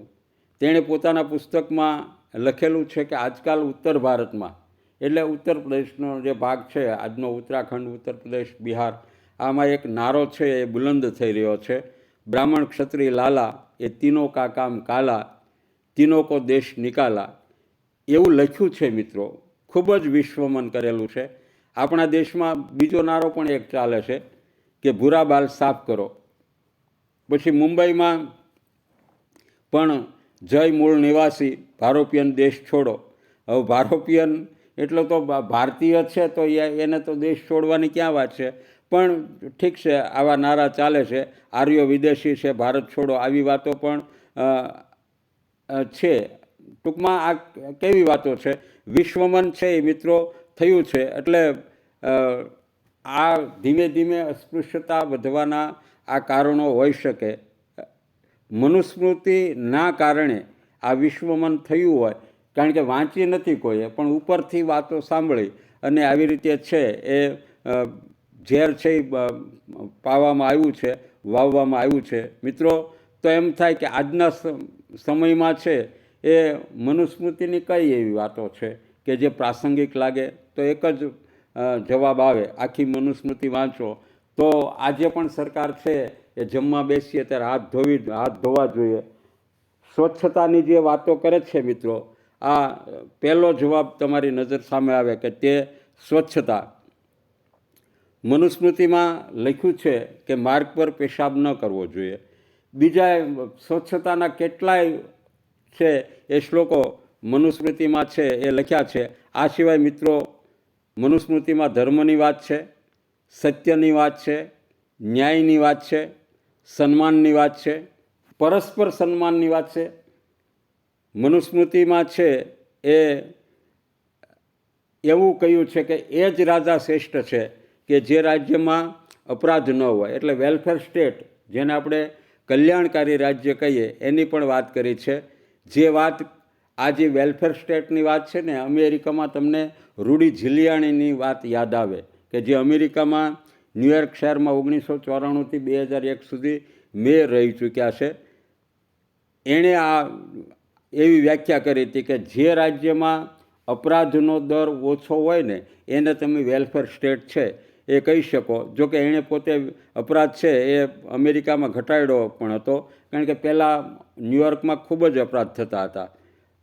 જેવું આજે ભારતનું વાતાવરણ છે ને એવા વાતાવરણમાંથી અમેરિકા પસાર થઈ ચૂક્યું છે.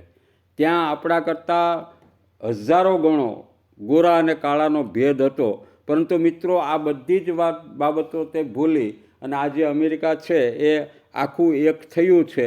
અને એમાંથી એક જ્યાં કાળાને માણસ ગણવામાં ન આવતા, અશ્વેત માણસોને, એના બદલે અશ્વેત માણસ એટલે કે ઓબામા બરાકને છે એમણે રાષ્ટ્રપ્રમુખ પણ બનાવ્યા છે. કહેવાનો મતલબ અપરાધ ઘટે તો તે રાજ્યની એટલે કે રાજાની સફળતા છે. હવે જે આજના યુગમાં રાજ્ય ચલાવનારની સફળતા છે, જે નેતા હોય. પહેલાં રાજા હતા, આજે રાજા નથી, તો રાજ્ય ચલાવનારની સફળતા છે. મિત્રો આજે પણ આ બધી જ વાતો છે એ મનુસ્મૃતિની સર્વકાળ માન્ય વાતો છે.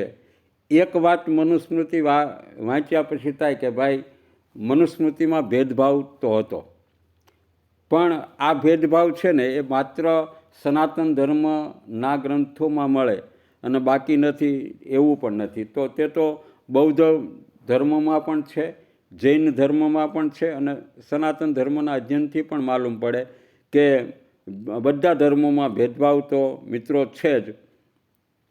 આ પરિપ્રેક્ષને હટાવીને જો વાત કરો ને, આ સંદર્ભને હટાવીને વાત કરો તો મનુસ્મૃતિમાં છે એ ઘણી બધી સારી અને આજના સમયમાં પણ ઉપયોગી વાતો છે. શ્રીમદ ભાગવતમાં કહ્યું છે, જે શ્લોક શ્રીમદ ભાગવતનો છે એ શ્લોક પાછો મનુસ્મૃતિમાં છે. એ શ્લોક પાછો છે એ મિત્રો વિષ્ણુ પુરાણમાં પણ આવે છે, અને એ શ્લોક પાછો પદ્મ પુરાણમાં પણ આવે છે, અને નારી પરિવ્રાજક ઉપનિષદમાં પણ એ શ્લોક આવે છે કે ન જાતું કામ કામાના ઉપભોગે ન સામ્યથી વિષા કૃષ્ણ મર્વ ભૂય એવા ભિવર્ધતે. એનો અર્થ એવો થાય કે વિષયને નિરંતર ભોગવાથી વાસના છે એ કદી શાંત થતી નથી. તે તો જેમ ઘી છે એ અગ્નિમાં નાખવામાં આવે અને વધતી જાય, તેવી રીતે કામનાઓ અને વાસનાઓ છે વધતી જાય છે, એટલે તેને નિયંત્રણમાં રાખવી જોવે. હવે મિત્રો આપણને એમ થાય કે મનુસ્મૃતિમાં એવી કઈ વાતો છે કે જે માત્ર મનુસ્મૃતિમાં જ છે, તો બાકીના વિશ્લેષણો અને ગૂગલમાંથી તમને જાણવા મળે કે અમુક બાબતો એવી છે કે જે મનુસ્મૃતિમાં જ છે અને બાકી બીજે ક્યાંય નથી. તો એવી કઈ વાતો છે? તો એમાં મનુસ્મૃતિમાં છે એ મિત્રો ન્યાયની વાત છે, એટલે કે સાક્ષીની વાત છે, નીતિની વાતો છે, રાજનીતિની વાતોમાં છે. સાક્ષી એટલે કોણ? સાક્ષી માટે શું દંડ છે? જે સાક્ષી ખોટું બોલે, જૂઠું બોલે, અસત્ય બોલે, તો એના માટે શું દંડની જોગવાઈ કરવી? સાક્ષીનો ધર્મ શું છે? આવામાં રાજા ન્યાય કેવી રીતે કરે? આ બધી વાતો છે ને મનુસ્મૃતિમાં રાજધર્મની વાતોમાં છે એ વ્યવસ્થિત રીતે વર્ણવી છે. એટલે એક વખત રસ ખાતર પણ અથવા તો જીજીવિષા ખાતર પણ મનુસ્મૃતિ છે એ વાંચવાની વસ્તુ છે. બાકીની વાતો છે એ મિત્રો નીતિની વાતો છે, રાજનીતિની વાતો છે કે રાજા ક્યારે સંધિ કરે, રાજા ક્યારે વિગ્રહ કરે, રાજા ક્યારે દ્વૈધી ભાવ રાખે, ક્યારે સંશ્રય કરે. રાજાની મિત્રો શક્તિ ઘટેલી હોય ત્યારે પાડોશી રાજાઓની સાથે અથવા તો બીજા રાજાની સાથે છે એ સંધિ કરે, એવી વાત મનુસ્મૃતિએ પોતે લખી છે. પાડોશી રાજ્યની તાકાત વધેલી હોય ત્યારે પોતે સંધિ કરે. પાડોશી રાજાઓની શક્તિ ઓછી હોય અને પોતાની શક્તિ જ્યારે વધારે હોય ત્યારે વિગ્રહ કરે. આવી વાત મનુસ્મૃતિએ લખી છે. દ્વૈધી ભાવ એટલે કે સામેના રાજ્યમાં ભેદ પાડવાની, ફૂટ પાડવાની વાત છે એ રાજનીતિની વાતો પણ એમાં લખી છે. દાખલા તરીકે આ સાંભળીને વાંચીને આપણા મનમાં તરત જ 1971ની વાત આવે કે પાકિસ્તાન પણ ભારતની છે એ સમકક્ષ થવા માટે રાતદી પ્રયત્નો કરતું હતું. તો ઇન્દિરા ગાંધીએ છે એ મિત્રો તેના બે ભાગ પડ્યા. એટલે ક્યારે દ્વૈધી ભાવ રાખવો, સામેના રાજ્યમાં છે અથવા તો રાષ્ટ્રમાં છે એ ક્યારે ભાગલા પડાવવા, એ વાત પણ છે. ક્યારે સંશ્રય કરે, રાજાએ ક્યારે કોનો આશરો લેવો, જ્યારે પોતાની શક્તિ ઘટેલી હોય અને એના મિત્ર રાષ્ટ્રની શક્તિ છે એ ખૂબ વધારે હોય ત્યારે મિત્રો તેનો આશ્રય લેવો જોઈએ. આ વાત છે એ રાજનીતિની વાતો છે. આજના યુગમાં પણ એટલી જ ઉપયુક્ત છે. એટલે આજના યુગમાં રાહુલ ગાંધીજી એમ કહે કે મનુસ્મૃતિ સરકાર લાગુ કરવા ઈચ્છે છે, તો મિત્રો મનુસ્મૃતિ કોણ લાગુ કરવા ઈચ્છે છે? કારણ કે એ શક્ય જ નથી. પહેલાં તો બ્રાહ્મણ છે એ બ્રહ્મચર્ય કરે, ગૃહસ્થી કરે, વાનપ્રસ્થી કરે, સંન્યાસ કરે. હવે તો એના માટે આજે જંગલો જ ક્યાં બચ્યા છે? ભારતની એ ક્યાં જઈને રહે વાનપ્રસ્થિત કરવા માટે? ભારતની પાસે કોઈ એવી નદી નથી કે જે શુદ્ધ હોય, પ્રદૂષિત ન હોય. ભારતની દરેક નદીઓ એવી પ્રદૂષિત છે કે જેનું પાણી પીવું પણ છે એ ઘાતક છે. જંગલો બચ્યા નથી, વન્ય પશુ નથી બચ્યા, કે પશુઓ પણ નથી. એટલે આજના યુગમાં મિત્રો વૈદિક ધર્મ છે ને એટલો બધો આગળ વધી ચૂક્યો છે, અથવા તો બીજા અર્થમાં કહેવું હોય તો એનો હાસ થયો છે. કારણ કે વૈદિક ધર્મ માત્ર ક્ષત્રિયોએ છોડ્યો, વૈશ્યોએ છોડ્યો, બ્રાહ્મણોએ છોડ્યો. કોઈની ઉપર આપણે એકબીજા ઉપર પ્રહાર કરવાને બદલે, એકબીજા ઉપર આક્ષેપો કરવાને બદલે બધાએ છોડ્યો છે. સનાતન ધર્મ અથવા તો મનુસ્મૃતિની વાતો સ્વીકારવા માટે માત્ર તે આજે પ્રાસંગિક છે, એનો પ્રસંગ જ નથી. કારણ કે એ વાતો એટલું બધું આપણે એને છોડીને આગળ વધી ગયા છે કે એ શક્ય જ નથી. આજના યુગમાં છે એ 3 દિવસનો સંગ્રહ કરવાનો કયો બ્રાહ્મણ તૈયાર થાય? એટલે બૌદ્ધ, જૈન અને સનાતન જે પહેલાં હતા ને આજે નથી બચ્યા. મનુસ્મૃતિમાં છે એ ધર્મયુદ્ધની પણ વાતો કરેલ છે. ક્યારે રણભૂમિમાં દુશ્મનને ન મારવો, પાછળથી વાર ન કરવો જોઈએ, છુપા હથિયારથી ન મારવો જોઈએ. આ બધા ધર્મયુદ્ધની વાતો છે એ મિત્રો મનુસ્મૃતિમાં લખેલી છે. તો આપણને પહેલી નજરે એમ થાય કે છત્રપતિ શિવાજીએ છે અફઝલ ખાનને છુપા શસ્ત્રોથી તો માર્યા હતા, ભાગનખથી માર્યા હતા. તો આમ એમ કહીએ તો આ કેટલું ઉપયુક્ત છે, કેટલું યોગ્ય છે. પરંતુ ધર્મયુદ્ધ તે ત્યારે સંભવી શકે કે જ્યારે તમારો દુશ્મન હોય ને, તમારો શત્રુ હોય, તે પણ જો ધર્મયુદ્ધ કરતો હોય ને તો જ તમે ધર્મયુદ્ધ કરી શકો, તો જ તે તમે નિયમો પાળી શકો. નહીંતર તે નિયમોનો કોઈ અર્થ રહેતો નથી. મહાભારતનું યુદ્ધ પણ એનું તાદૃશ્ય ઉદાહરણ છે કે 18 નિયમો બન્યા હતા અને દરરોજ એક દિવસે એક નિયમ છે એ તૂટતો જ હતો. મહાભારતનું યુદ્ધ પૂરું થયું, જેને ધર્મયુદ્ધ કહેવાતું, 18મા દિવસે છે એ 18 નિયમો છે એ ધ્વસ્ત થયા હતા. પણ કેવા સંદર્ભમાં, કેવી પરિસ્થિતિમાં તૂટ્યા એ પણ અગત્યનું છે. આ છળ કપટો થયા છે, બધું જ થયું છે, પણ કેવા પરિપ્રેક્ષમાં થયા ને એ પણ યાદ રાખવું ઘટે મિત્રો. મનુસ્મૃતિ છે ને એ પ્રસંગ જ આજે નથી. લાગુ કરવી અશક્ય છે. રાહુલ ગાંધી ગમે એ કહે, આજે સંભવ પણ નથી. કારણ કે ભૂમિ પર સૂઈ રહી અને વેદ અધ્યયન કરે, ધનનો સંગ્રહ ન કરે. મિત્રો મોટા ભાગના બ્રાહ્મણો છે એ ધંધો અને નોકરી સ્વીકારી લીધી. મનુસ્મૃતિમાં એના આપત ધર્મ તરીકે સ્વીકારવાની હા કઈ છે? મનુસ્મૃતિ વાંચો ને તો એમ થાય કે આ વાત તો આપત ધર્મની છે. તો આજે તો ટોટલી બ્રાહ્મણો આપત ધર્મના શરણે થઈ ગયા હોય ને એવું લાગે છે. ધનનો સંગ્રહ ન કરે, 3 જ દિવસનું ધન સાચવવાનું. અને એક કલ્પના કરો કે બ્રાહ્મણ આ ઉપર ટકે ને ચોથા દિવસે કોઈ એના ઘરે અનાજ ન પહોંચાડ્યું તો એની પોઝિશન શું થાય? એટલે મનુસ્મૃતિ છે ને એ આજે એટલો બધો, હવે એને બે રીતે તમે લઈ શકો. કાં સનાતન ધર્મનો છે એ ક્ષીણ થયો છે, હ્રાસ થયો છે, અથવા તો આપણે આગળ વધી ચૂક્યા છે. જે અર્થમાં તમારે મૂલવણી કરવી એ કરો, પણ ટૂંકમાં આજે શક્ય નથી દાસને જમાડી, આશ્રિતોને જમાડી અને પછી પોતે જમવું. ઘરના બધા સદસ્યો જમી દે પછી ઘરનો મોભી, છેલ્લે પોતે જમે, આવી વાત મનુસ્મૃતિમાં કહી છે. હવે મિત્રો, આજના યુગમાં છે એ ક્યાંથી શક્ય છે? વચ્ચે એક વાત કહી દઉં કે દાસ એટલે આજના યુગમાં જે આપણા ઘરે મેળ રહે, અથવા તો પૈસાદાર માણસોને ઘરે જે ઘર નોકર હોય છે, જેને આપણે રામુ તરીકે ઓળખીએ, તો મિત્રો એ નોકર છે. દાસ છે ને એ સ્લેવરીનો, અંગ્રેજીમાં એને સ્લેવરીનો ભાવ કહેવાય. એટલે દાસ પ્રથા તો અમેરિકાએ છેલ્લે અબ્રાહિમ લિંકને નાબૂદ કરીને, આપણે તો બંધારણની સાથે જ નાબૂદ થઈ છે. એટલે એ આપણે એને નોકર કહી શકીએ, પણ આ દાસ નથી. કારણ કે દાસ છે ને એ તો મનુસ્મૃતિની વ્યાખ્યા પ્રમાણે તો તેને પડછાયો કહ્યો છે મિત્રો. એ તો બધાનો, દ્વિજાતોનો છે એ પડછાયો છે, તે જુદો ન થઈ શકે. એમાં સ્લેવરી ભાવ નથી આજે, માત્ર તેને તમે સર્વન્ટ કહી શકો. કારણ કે બંને વચ્ચે કુલ મિત્રતા હતી.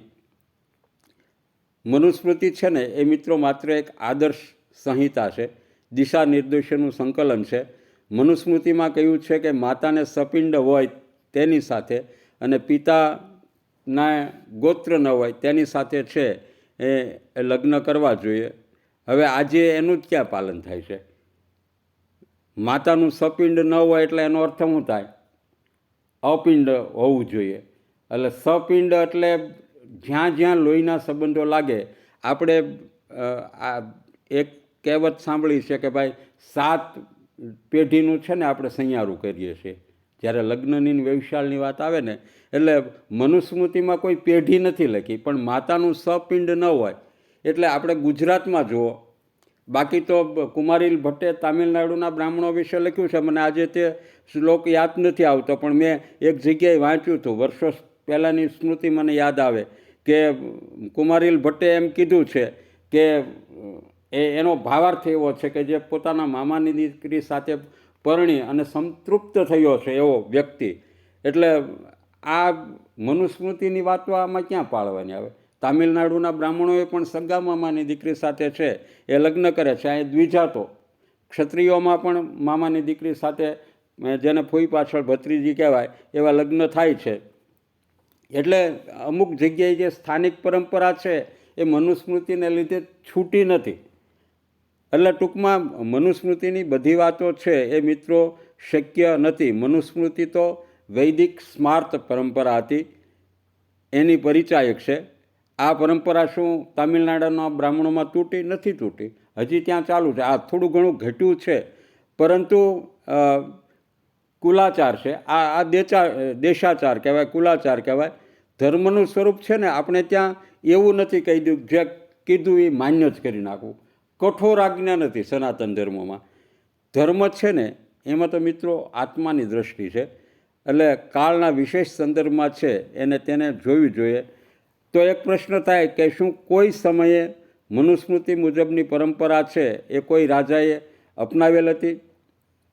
તો મિત્રો કોઈ રાજાએ પોતાનું સંવિધાન બનાવેલું હોય, મનુસ્મૃતિ આખી અમુક ભાગ સ્વીકાર્યો છે, આખી બનાવી હોય, અમલીકરણમાં હોય, એવું ક્યાંય જોવા મળતું નથી. આખા દેશમાં તમે ઇતિહાસ વાંચો, ગૂગલ સર્ચ કરો તો મનુસ્મૃતિને કોઈ જગ્યાએ પોતાનું બંધારણ બનાવ્યું હોય એવું જાણવા મળતું નથી. આ એક આદર્શ પરિસ્થિતિ છે.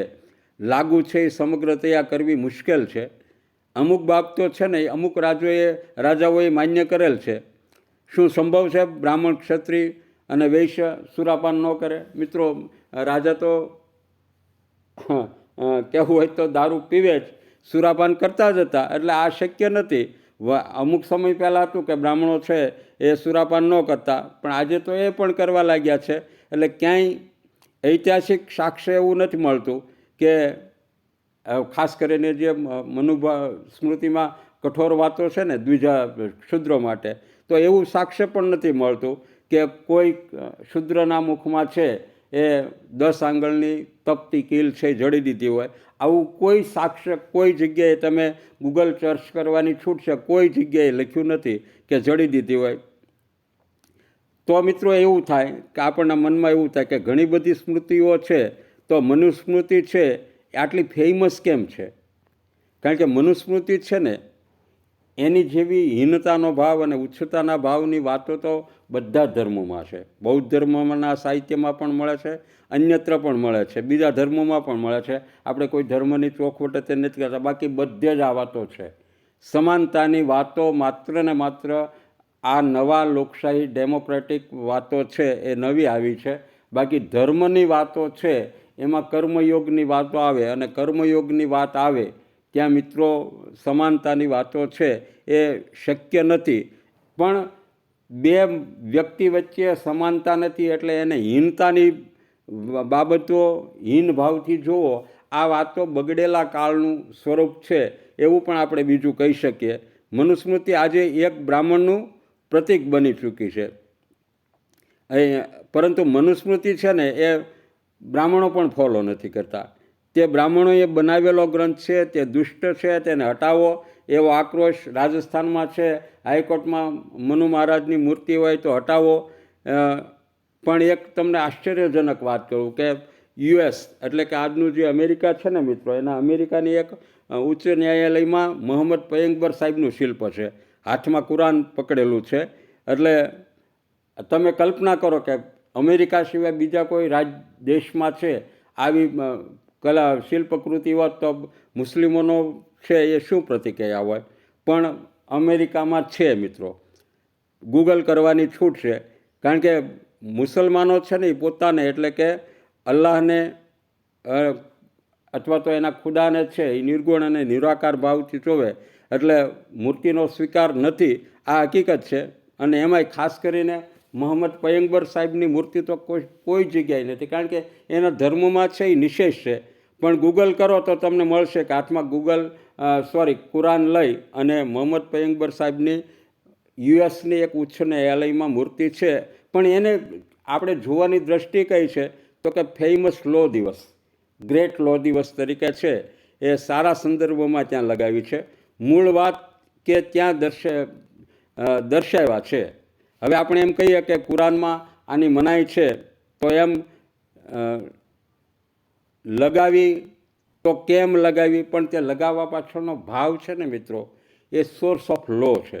વિધાનની દ્રષ્ટિએ અથવા તો વિધિની દ્રષ્ટિએ છે ને એ કુરાન ઇતિહાસમાં એક મહત્ત્વપૂર્ણ રચના છે. એ એક કુરાનમાં ઘણી બધી સારી બાબતો છે ન્યાય બાબતે. એટલે એક એમ કહીએ ને તો અલ્લાહનો શબ્દ એટલે એ અર્થમાં સારા સંદર્ભમાં છે એ અમેરિકા એની મૂર્તિ છે એ ત્યાં શિલ્પ છે એ બનાવ્યું છે મિત્રો. હવે હિન્દુ લો છે ને એ અંગ્રેજોનું શાસન હતું, પહેલાં તો લાગુ કરવા નહોતા માગતા, પણ એણે ન્યાય પદ્ધતિ કેવી રીતે વિકસાવી? તો એણે હિન્દુઓ માટે છે હિન્દુ લો ભારતમાં છે એ લાગુ અમુક મનુસ્મૃતિની વાતો છે એ કરી હતી. કારણ કે એક વાત આપણા જાણવામાં મળે છે, જે આજે પ્રયાગરાજ બન્યું છે અલ્હાબાદ, તે અલ્હાબાદ હાઈકોર્ટનો એક ચુકાદો છે કે અનુલોમ વિવાહ છે ને એ માન્ય નથી. અનુલોમ અને પ્રતિલોમ વિવાહ છે, આ બંનેની વાતો મનુસ્મૃતિમાં સવિસ્તારે કરેલી છે. બ્રાહ્મણ, ક્ષત્રિય, વૈશ્ય અને શૂદ્ર, ટૂંકમાં બ્રાહ્મણ, ક્ષત્રિય અને વૈશ્ય દ્વિજાતોને થોડા શ્રેષ્ઠતાના ભાવ સાથે જોયા છે. એટલે તે એની નીચે લગ્ન કરે તો તેને અનુલોમ લગ્ન કહેવાય, અને શૂદ્ર છે એ બ્રાહ્મણ, ક્ષત્રિય અને વૈશ્યની કન્યા સાથે લગ્ન કરે તો તેને પ્રતિલોમ લગ્ન કહેવાય. બંને લગ્નોની મનાઈ ફરમાવી છે, વિવાહની મનાઈ ફરમાવી છે. અને એના આધારે અલ્હાબાદ ઉચ્ચ ન્યાયાલયનો એક નિર્ણય છે કે અનુલોમ વિવાહ છે જે માન્યતા નથી, એટલે તે ન થઈ શકે. આવું ચુકાદો એણે આપેલો છે. ટૂંકમાં અધિકતર હિન્દુ છે ને એ મિત્રો આજે પૌરાણિક છે, આજે તો કુલાચાર છે. આજના સમયમાં આમ જોઈએ તો મનુસ્મૃતિ નથી, તેની નિંદા કરવાવાળાએ વાંચી, કે નથી તેની પ્રશંસા કરવાવાળા છીએ.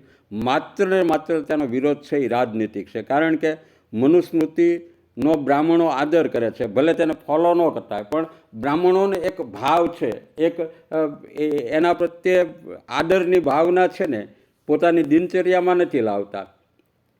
મનુસ્મૃતિ તો કહે છે કે બ્રાહ્મણો વેદોનું અધ્યયન નથી કરતા, તે પતિત થઈ જાય છે. બ્રાહ્મણો આજે વેદોનું અધ્યયન કરતા પણ નથી, છતાં એના પ્રત્યે એક આદરનો ભાવ છે. આજે ત્રેતાગ્નિ પણ ક્યાં છે?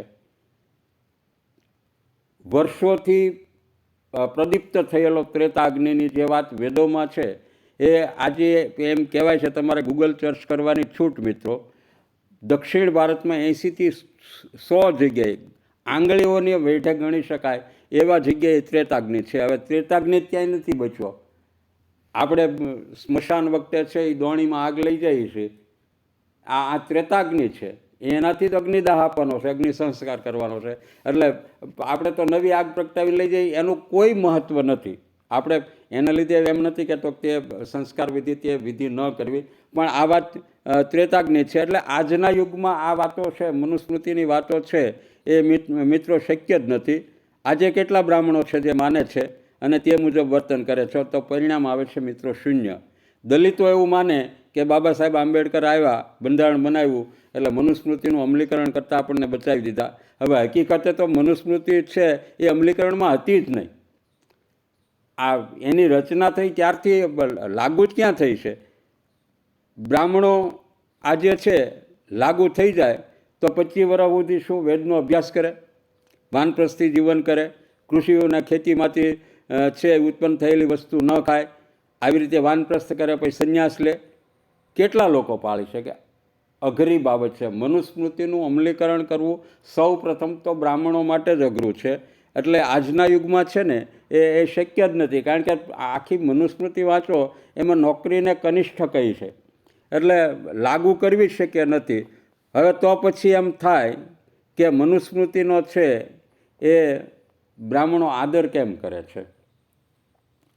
મહત્ત્વના મુદ્દાની વાત. કારણ કે રાહુલ ગાંધીજી એમ કે મનુસ્મૃતિને છે લાગુ કરવા માગે છે, તો એ આમ આપણને દુઃખ કેમ થાય? આપણે ફોલો તો નથી કરતા. તો એનું કારણ કે તે આપણો એક પ્રાચીન ગ્રંથ છે. મનુસ્મૃતિ છે, મનુ આપણા સ્મૃતિકાર છે. એમાં આપણા ધર્મની વાત છે, સર્વકાળ માન્ય વાતો છે, ન્યાયની વાતો છે.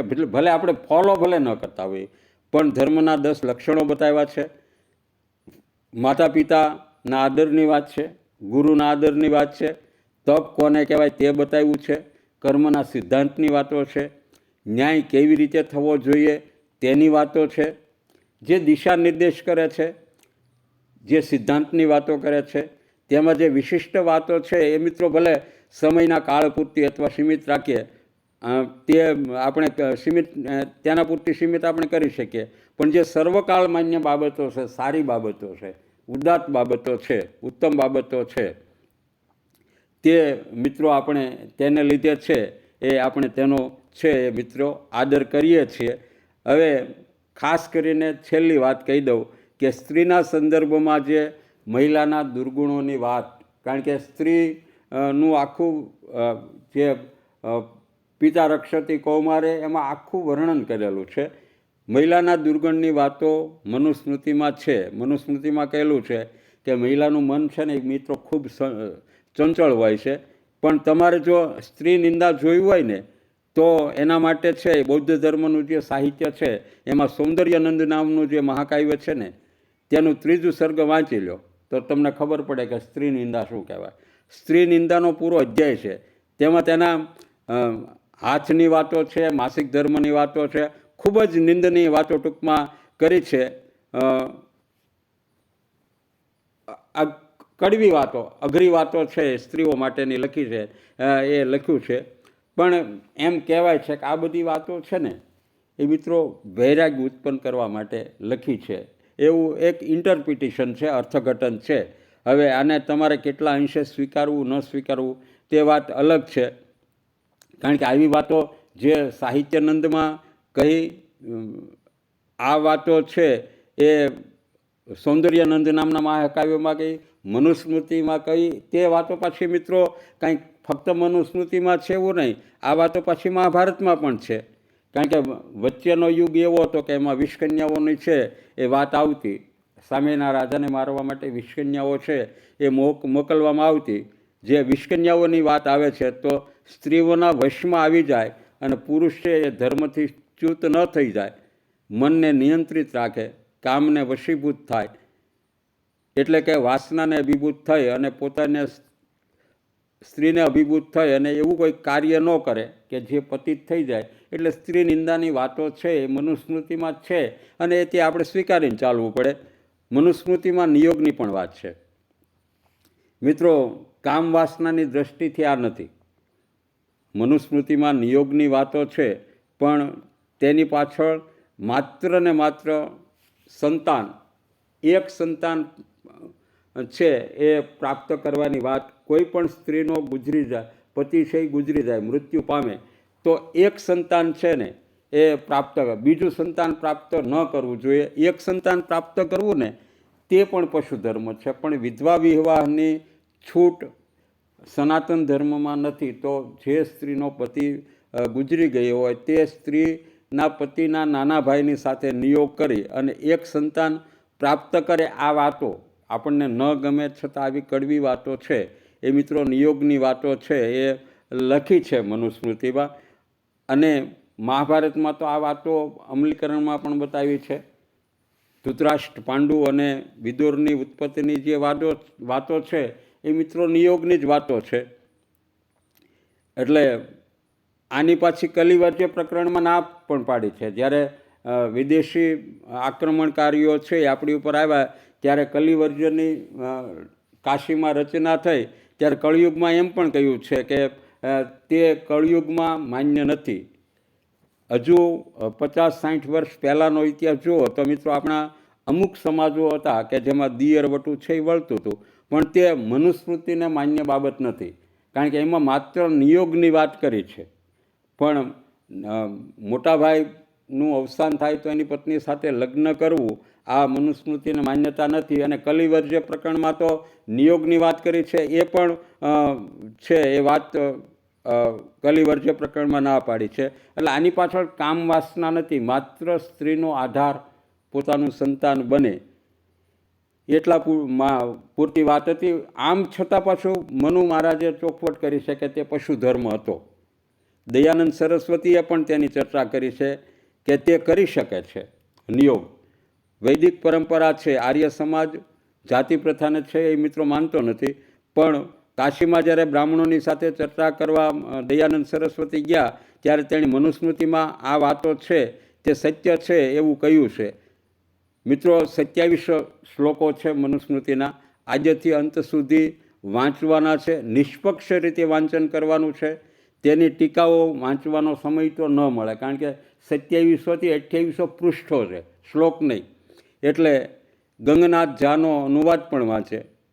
જેને વાંધો છે બ્રાહ્મણ પર, જે બ્રાહ્મણ છે એ તો વાંચે જ, પણ જેને બ્રાહ્મણ પરંપરાની સાથે વિરોધ છે ને કે આ મનુસ્મૃતિ છે એ બ્રાહ્મણોની મહાનતા, મહત્તા અને સમાજમાં આ ઉચ્ચ ભાવ સ્થાપિત કરવા માટે અથવા તો શુદ્રો ઉપર શાસન કરવા માટે છે એ મનુસ્મૃતિની રચના કરી છે. એટલે જેને બ્રાહ્મણ પરંપરાનો આદર ન હોય ને એ ઈસાઈ જે પહેલા વિદ્વાન છે પેટ્રિક ઓલિવલ એની મનુસ્મૃતિની ભૂમિકાનો પણ અભ્યાસ કરે.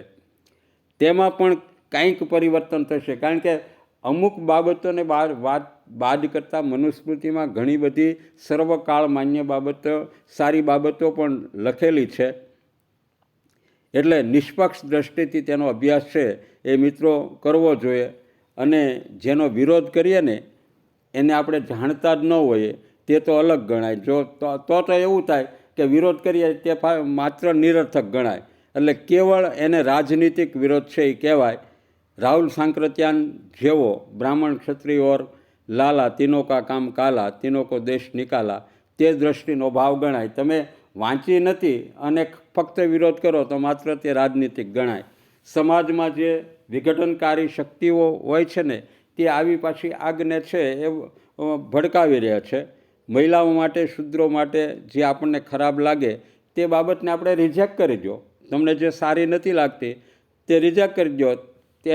તેની એવી વાતો જે છે એને અનદેખી કરો. તે તો આપણા દેશની અથવા તો સંતોની પરંપરા છે, નીર ક્ષીર. કારણ કે નીર અને ક્ષીરને જુદું પાડવું એ તો વિવેકની વાત છે. એટલે મનુસ્મૃતિમાં જે સારી વાતો છે તે તો અમલમાં લાવવા જેવી છે મિત્રો. જો જે વસ્તુ કોન્ટ્રોવર્સલ છે એને છોડી દો.